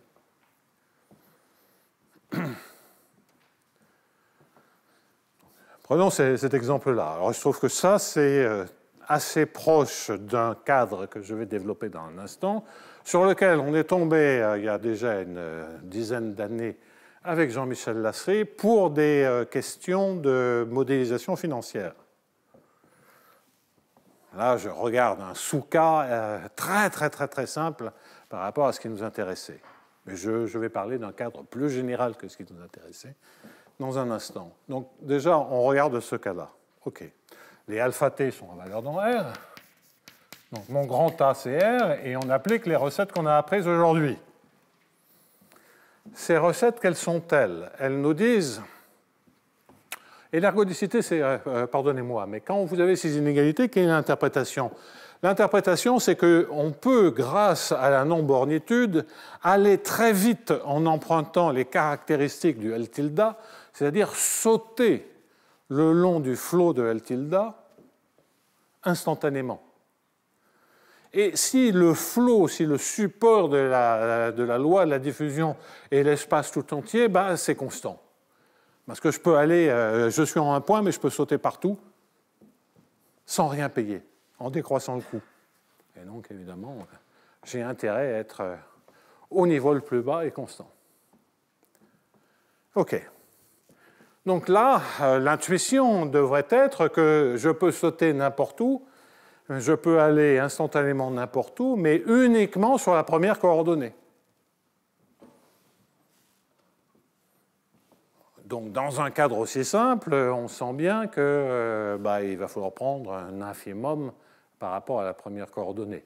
Là, cet exemple est très simple, mais dès qu'on prend des champs de vecteurs où ça bouge, l'infimum sur les flots, etc., etc., et puis ça peut bouger dans la direction transverse, ce n'est pas lumineux. Et c'est ça que l'on verra dans un second temps. Donc, je mets en place testons ce que l'on a fait jusqu'à présent. Ce que l'on a fait jusqu'à présent, c'est qu'on doit à nouveau regarder moins 1,5 de Laplacien U, allez, plus lambda U moins F, et qu'on divise par quoi? Par 1 plus alpha, par exemple. Et puis, il me reste un moins alpha, excusez-moi, un moins alpha UX1.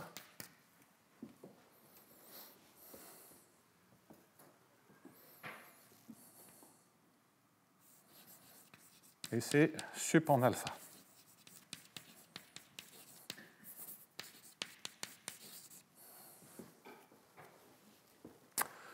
Et donc, vous voyez ce qui va se passer.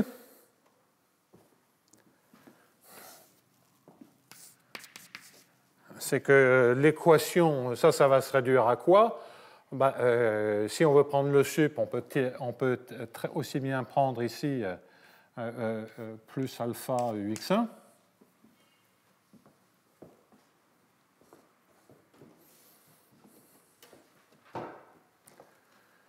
Et je vais un peu vite, mais bon, peu importe. Enfin, vous analysez ça exactement comme on l'a fait pour le Laplacien. Et ce que vous voyez, c'est que l'équation de Algibert renormalisée à la Krylov, c'est moins Laplacien U plus lambda U moins F égale à 0. Et puis c'est UX1 égale à 0. Valeur absolue de UX1. Parce que vous attendez à ce que UX1 soit négatif et que moins UX1 soit négatif. Vous pouvez bouger dans les deux sens. Et donc, vous attendez à ce que UX1 soit nul et à ce que l'on ait moins Laplacien U plus lambda U moins F inférieur ou égal à 0. C'est ça ce que vous dit l'équation de Krylov, et elle ne vous dit rien d'autre. On sent bien qu'on doit pouvoir dire mieux que ça. Là-dedans. On sent bien que le F qui nous intéresse, c'est quand même le long de la trajectoire de cette partie de système dynamique, c'est-à-dire que de bouger en X1, c'est d'aller prendre les points où F est minimal. Mais les autres coordonnées peuvent bouger avec le Laplacien. Donc on a quand même une équation. Ce n'est pas dire U est l'infimum par rapport à X1. Mais c'est de dire que s'il y a une équation, la bonne équation, ça devrait être de dire que moins Laplacien U plus lambda U est égal à l'inf de X1, de F de X1 et de X'. Ce qui assure au passage que U est indépendant de X1. Et que donc la dérivée par rapport à X1 s'annule. C'est ça la bonne équation. Donc, qu'est-ce que ça veut dire? Cela veut dire qu'on a fait quelque chose qui donne une caractérisation en termes de la plus grande de ces sous-solutions, mais qu'on s'attend à avoir une information beaucoup plus précise que pour l'instant on a loupé. Alors, résumons un peu parce que ça a l'air de...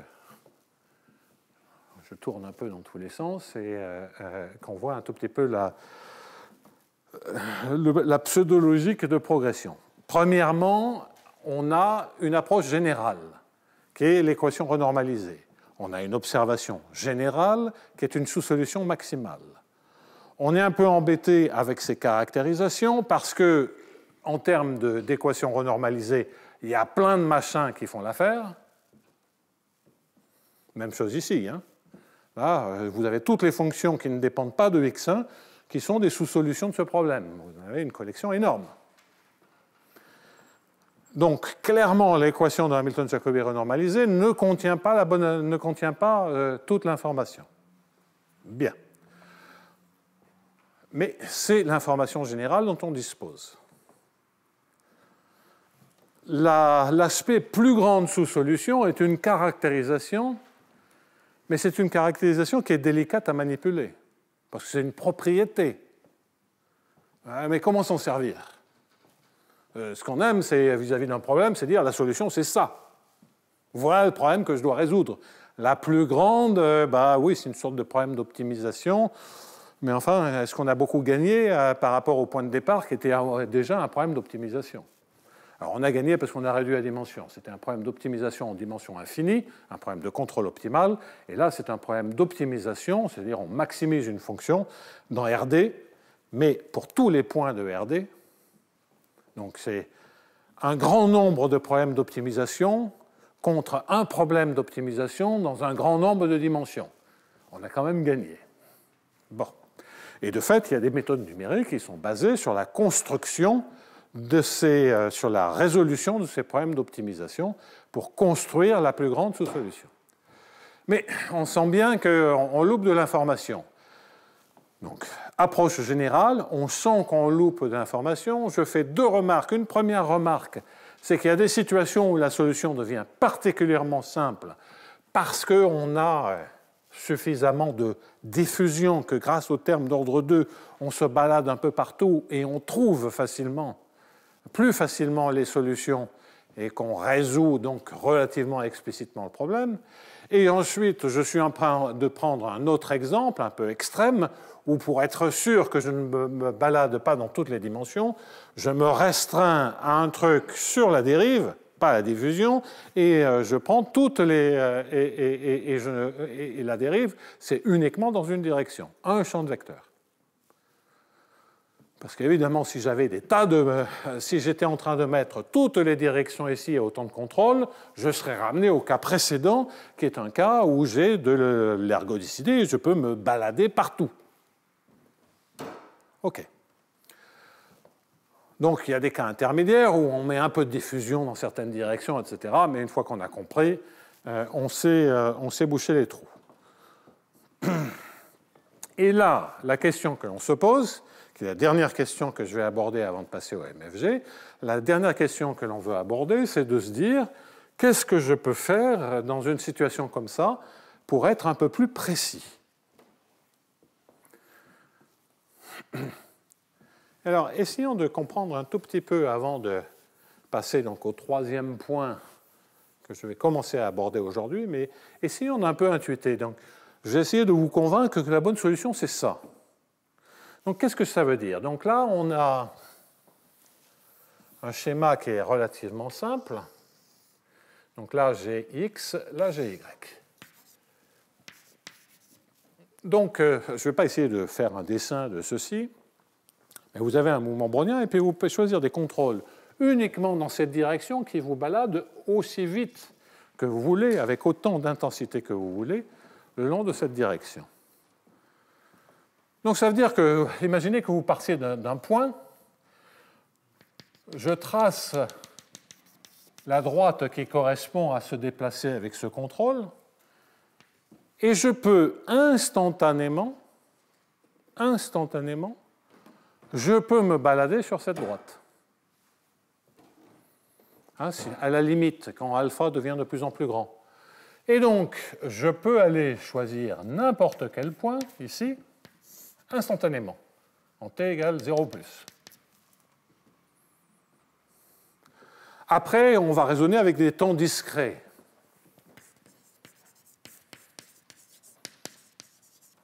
Un temps discret, un mouvement brownien, c'est des tirages aléatoires gaussiens. D'accord? Je tire des gaussiennes. de variance delta t.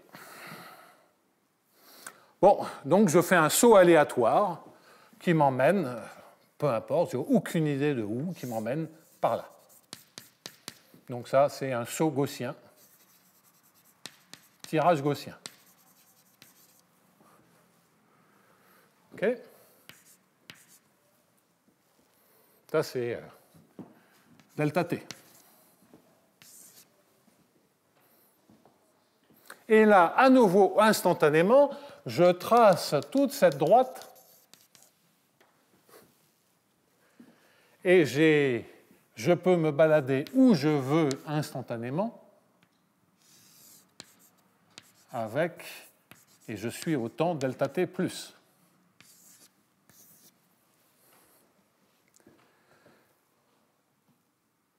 Donc de fait, c'est comme si j'avais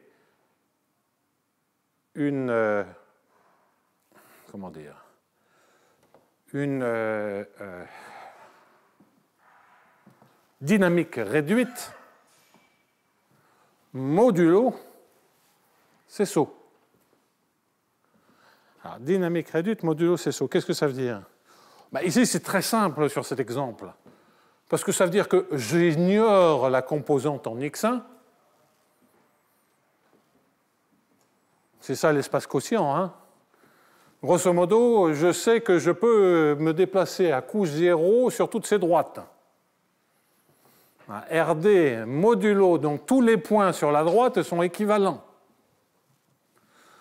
Donc l'espace quotient, qui est la courbe intégrale pour ce truc-là, l'espace quotient modulo les courbes intégrales, c'est modulo la droite des x1. Ben, l'espace quotient, c'est RD-1. C'est les autres variables. Et dans les autres variables, j'ai une dynamique. Ben oui, c'est le brownien. Dans les autres variables, dx', il ne voit pas ça. J'ai toujours le brownien. Donc, on a en tout cas, dans une situation où on a bien séparé les variables, tout est propre, on voit bien qu'on a le brownien dans la direction variable, et que je peux choisir en sautant instantanément le meilleur point sur chacune des classes d'équivalence, chacune des droites. Bon. Ben, le meilleur point, c'est le inf, et puis j'ai le brownien qui est là, qui m'assure que j'ai cette équation.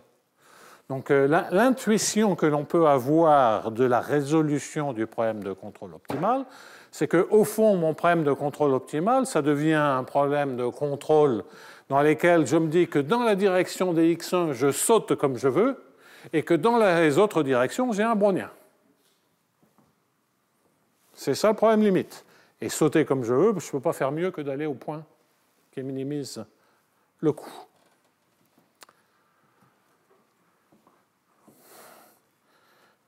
Alors on en parlait avec Charles mais ça me rappelle les problèmes de contrôle impulsionnel. Oui, c'est vrai que ça ressemble un peu aux problèmes de contrôle impulsionnel, à part que dans les problèmes de contrôle impulsionnel, c'est un problème singulier pour le contrôle impulsionnel. Dans le problème de contrôle impulsionnel, on va sauter de temps en temps, et typiquement, on doit choisir des temps d'arrêt dans lesquels on saute. Dans les classes, c'est en chaque temps on saute. On saute instantanément. Ça, c'est un problème limite de contrôle impulsionnel quand on n'a pas de coût fixe pour le contrôle impulsionnel. C'est aussi un problème singulier, mais pour le contrôle impulsionnel. Bon, alors là, c'est un petit aparté, mais l'analogie est très forte. Et donc, on se dit, OK, mais ça, c'est l'exemple très simple. Compliquons un peu cet exemple. Comment compliquer ça? C'est de dire, bon, j'ai peut-être un truc un peu plus compliqué que le Laplacien, et j'ai peut-être un truc un peu moins rigide que de la dérive en x1, qu'un drift en x1. Et ça, qu'est-ce que c'est? Ben, ça veut dire que j'ai un champ de vecteurs. À la place du E1, qui est un champ de vecteurs constant, j'ai un champ de vecteurs général. Si j'ai un champ de vecteurs général, les droites qui sont ici sont remplacées par des courbes intégrales, dont la géométrie reflète la géométrie du champ de vecteurs. Donc, mon histoire d'espace quotient, c'est mal barré, parce que RD quotienté par les courbes intégrales d'un champ de vecteurs quelconque, géométriquement, s'il est attractif, ça va être des saloperies, s'il est... Bon, enfin bref, c'est assez intordable, c'est géométriquement, ça va avoir des singularités en général. Alors, est-ce qu'on peut contourner la difficulté? La réponse est oui, en gardant en tête non pas l'idée de l'espace quotient, mais cette construction des contrôles optimaux. C'est-à-dire qu'il y a deux idées, il y a l'aspect je saute du mieux que je peux, et puis après, j'ai mon évolution aléatoire non contrainte dans les autres directions. Mettons ça en forme, et donc c'est une classe que je qualifierais où on peut préciser. Alors ce genre d'idée, ce n'est pas limité à la classe que je vais regarder, mais c'est un bon exemple qui est basé sur celui-ci. Après, on peut le généraliser. Se généraliser n'est jamais le problème. Alors, il est difficile de... Je ne sais pas, je n'y ai pas réfléchi et j'en ai guère envie. Il est difficile, il y a quand même énormément de problèmes possibles là-dedans. Donc il est difficile d'en faire un catalogue exhaustif. J'ai du mal à imaginer qu'on puisse faire un catalogue exhaustif. Mais cela me semble être les problèmes les plus représentatifs. On a à un extrême l'équation de Monge-Ampère, où l'équation renormalisée est l'équation de Monge-Ampère et suffit à caractériser les solutions. On a la caractérisation générale, on a des situations simples où, parce qu'on peut sauter n'importe où, on a une solution explicite, et puis on a des solutions intermédiaires où on peut construire la solution en se servant de des idées que j'ai commencé à développer. Donc, grosso modo, voilà le paysage général. Et donc, l'exemple, c'est un exemple qu'on a publié dans une note au compte-rendu qui est déjà assez ancienne. Je dois vous avouer que c'est parce qu'on est retombé dessus avec Jean-Michel sur un problème, finalement, on n'en a pas eu besoin dans les modèles que l'on fait sur l'évolution de la production de pétrole. On s'est dit, oui, là, il y a un petit paramètre, mais ça, c'est un problème de contrôle singulier. Et j'ai dit, mais tu te souviens qu'on a fait des trucs sur le contrôle singulier? J'avais complètement oublié de quoi il s'agissait, et lui aussi d'ailleurs, bien sûr, encore plus. Il m'a dit, ah oui, c'est vrai. Donc, je suis allé le récupérer. Maintenant, c'est facile de retrouver ça en ligne, donc j'ai retrouvé la note et... Et je dois dire que je me suis dit, tiens, c'était pas con. Et effectivement, je ne vais pas vous raconter la note en entier. Je vais faire, puisqu'en fait, on se dispense des EDP dans la note et on a des arguments purement de contrôle optimal. Je vais passer en horizon fini. Donc, c'est une classe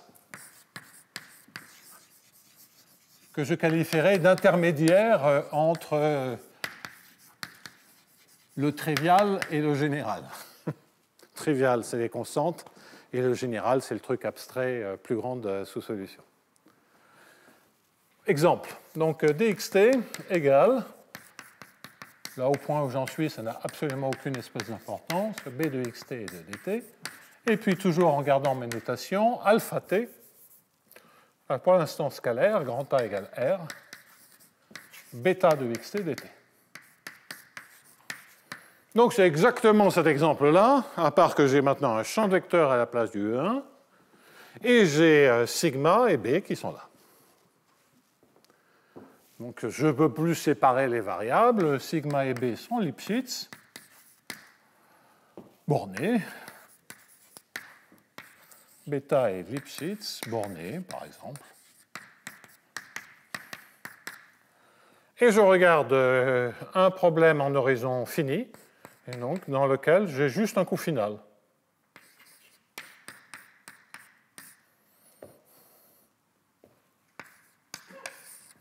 Et je voudrais, entre guillemets, minimiser par rapport à tous les alpha t bornés, minimiser l'espérance de g de xt, où g est une fonction qui est buc, bornée uniformément continue.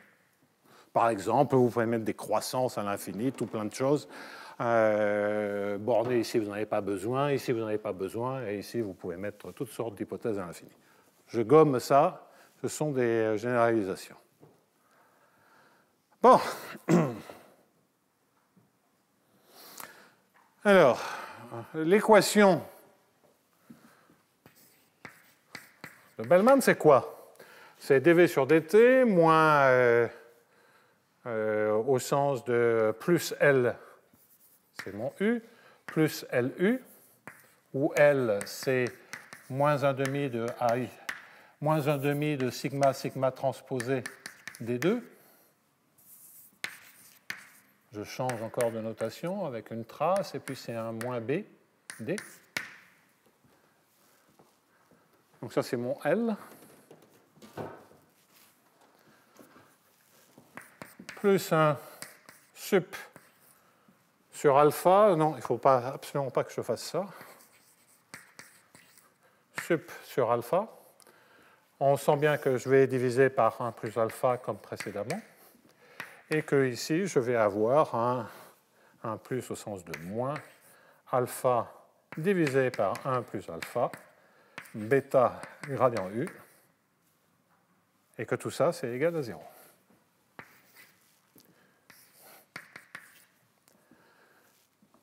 Normalement, en tout cas au niveau UN, en tout cas ça c'est pour T positif, et puis j'ai un petit problème avec ce qui se passe en T égale à 0, la condition initiale, dont on voudrait dire que c'est G, mais je vais vous convaincre dans un instant que ce n'est pas possible.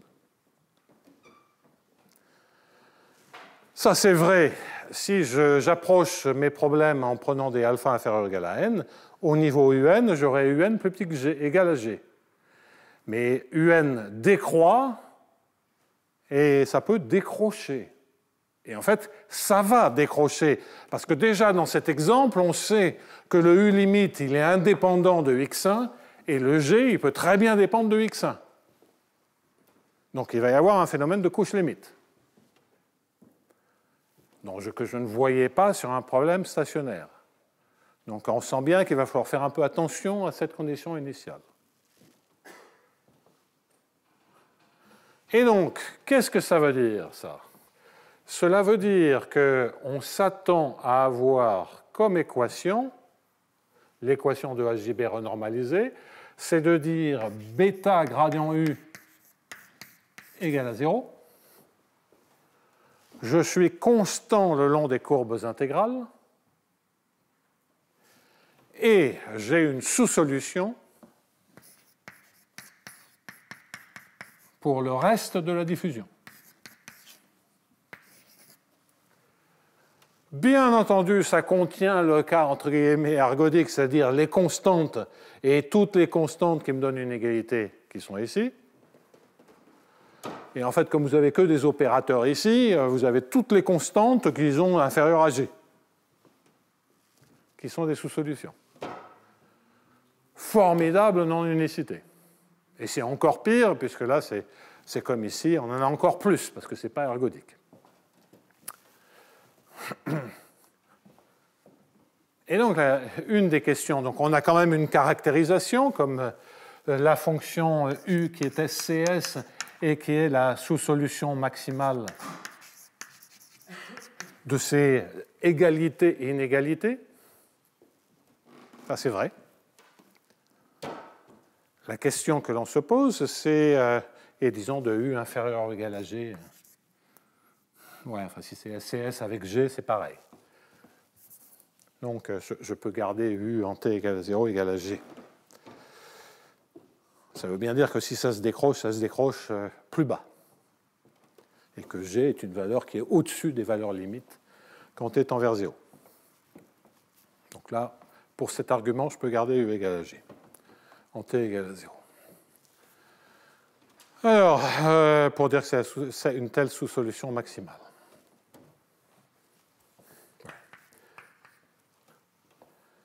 Et la question, c'est est-ce que je peux écrire quelque chose de plus précis? Il va falloir que je m'arrête et que je finisse ça la semaine prochaine. Et je vais faire juste un dessin pour vous convaincre de la chose.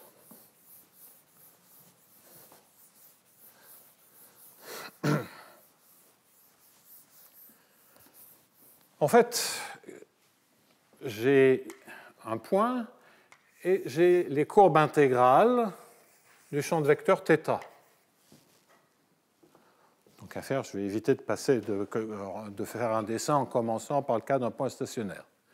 Donc j'ai une vraie courbe intégrale. Disons que je balade dans ce sens-là en t positif, dans ce sens-là en t négatif, peu importe. Donc instantanément, je peux me balader, sauter en un point quelconque dont je ne sais pas ce qu'il est. Dans l'exemple très simple de x1, x', c'était le point qui minimise EF. Mais là, c'est plus compliqué parce que j'ai du G, j'ai du sigma, du B, tout dépend des points. Il n'y a aucune raison que j'ai une règle aussi simple. En tout cas, je sais que je peux sauter où je veux instantanément. Je peux faire pendant un temps ΔT un petit bout de diffusion à partir de ce point. Donc ça, c'est un temps 0+. Ça, c'est un temps ΔT. Je suis en ce point-là. Et je sais qu'en ce point-là, je peux, à nouveau, j'ai une autre courbe intégrale, légèrement déformée, parce qu'il s'est écoulé ΔT, que je peux sauter comme je veux sur cette courbe intégrale, et que c'est ça ma classe de contrôle. Quand j'essaie d'écrire une équation, au fond, ce que je veux, c'est d'écrire une dynamique réduite. Idéalement, ce serait une dynamique sur l'espace quotient. J'ai déjà indiqué que déjà l'espace quotient géométriquement, ça pouvait être atroce, et qu'écrire une dynamique stochastique dans une géométrie atroce, je n'ai pas envie de me lancer là-dedans. Et que l'exemple avec l'inf de x1 et de x', c'était qu'on gardait la structure de RD, on ne parle pas d'espace quotient, on cache l'espace quotient en disant je garde l'équation sur RD, mais j'ai une équation simple qui caractérise la solution sur RD. Donc si je veux faire ça, il faut que je trouve une dynamique réduite, et la dynamique réduite, c'était le brownien. Okay? Il faut que je trouve une dynamique réduite. Mais pour ça, il faut que j'ai bougé peu de ce point-là. Donc si j'ai fait un saut d'amplitude mu ici, eh bien là, il va falloir que je fasse un saut d'amplitude moins mu. Qu'est-ce que ça veut dire l'amplitude? C'est le temps pendant lequel je résous le système dynamique. Et auquel cas, j'ai trouvé un autre point, et cet autre point me donne une dynamique maintenant réduite, modulo ces changements de variables, ces sauts, ça me donne une dynamique réduite. À cette dynamique réduite, je peux écrire un générateur. J'écris un problème de contrôle optimal dans lequel je cherche la meilleure dynamique réduite. La meilleure dynamique réduite, ben, c'est celle par rapport à ces sauts-là. Donc en fait, j'aurai une politique optimale de saut et une dynamique réduite associée à cette politique optimale de saut. Donc c'est ce que l'on va mettre en place la semaine prochaine. Voilà fondamentalement l'idée. Donc je vais conjuguer les générateurs infinitésimaux de la diffusion, à savoir ceux-ci, avec les flots associés aux courbes intégrales. Pour conjuguer, c'est exactement faire ce schéma-là. On résout dans un sens. Donc ça, c'est l'opération plus. Je laisse agir le générateur. Et je reviens en arrière, c'est-à-dire que je résous avec le signe moins. Et ça, c'est la conjugaison. C'est prendre l'inverse de l'opérateur. Okay? Donc je vais conjuguer les opérateurs. Je rentre ainsi en dur l'invariance selon des courbes intégrales. Et je vais avoir une équation de Bellman sur ces dynamiques réduites, dans l'espace tout entier, au lieu de travailler sur l'espace quotient. Donc c'est ça que je vais mettre en place la semaine prochaine tranquillement, et puis je passerai au MFG pour conclure la semaine prochaine dans le dernier cours. Ouf, alors le séminaire, on reprend le séminaire dans un petit moment.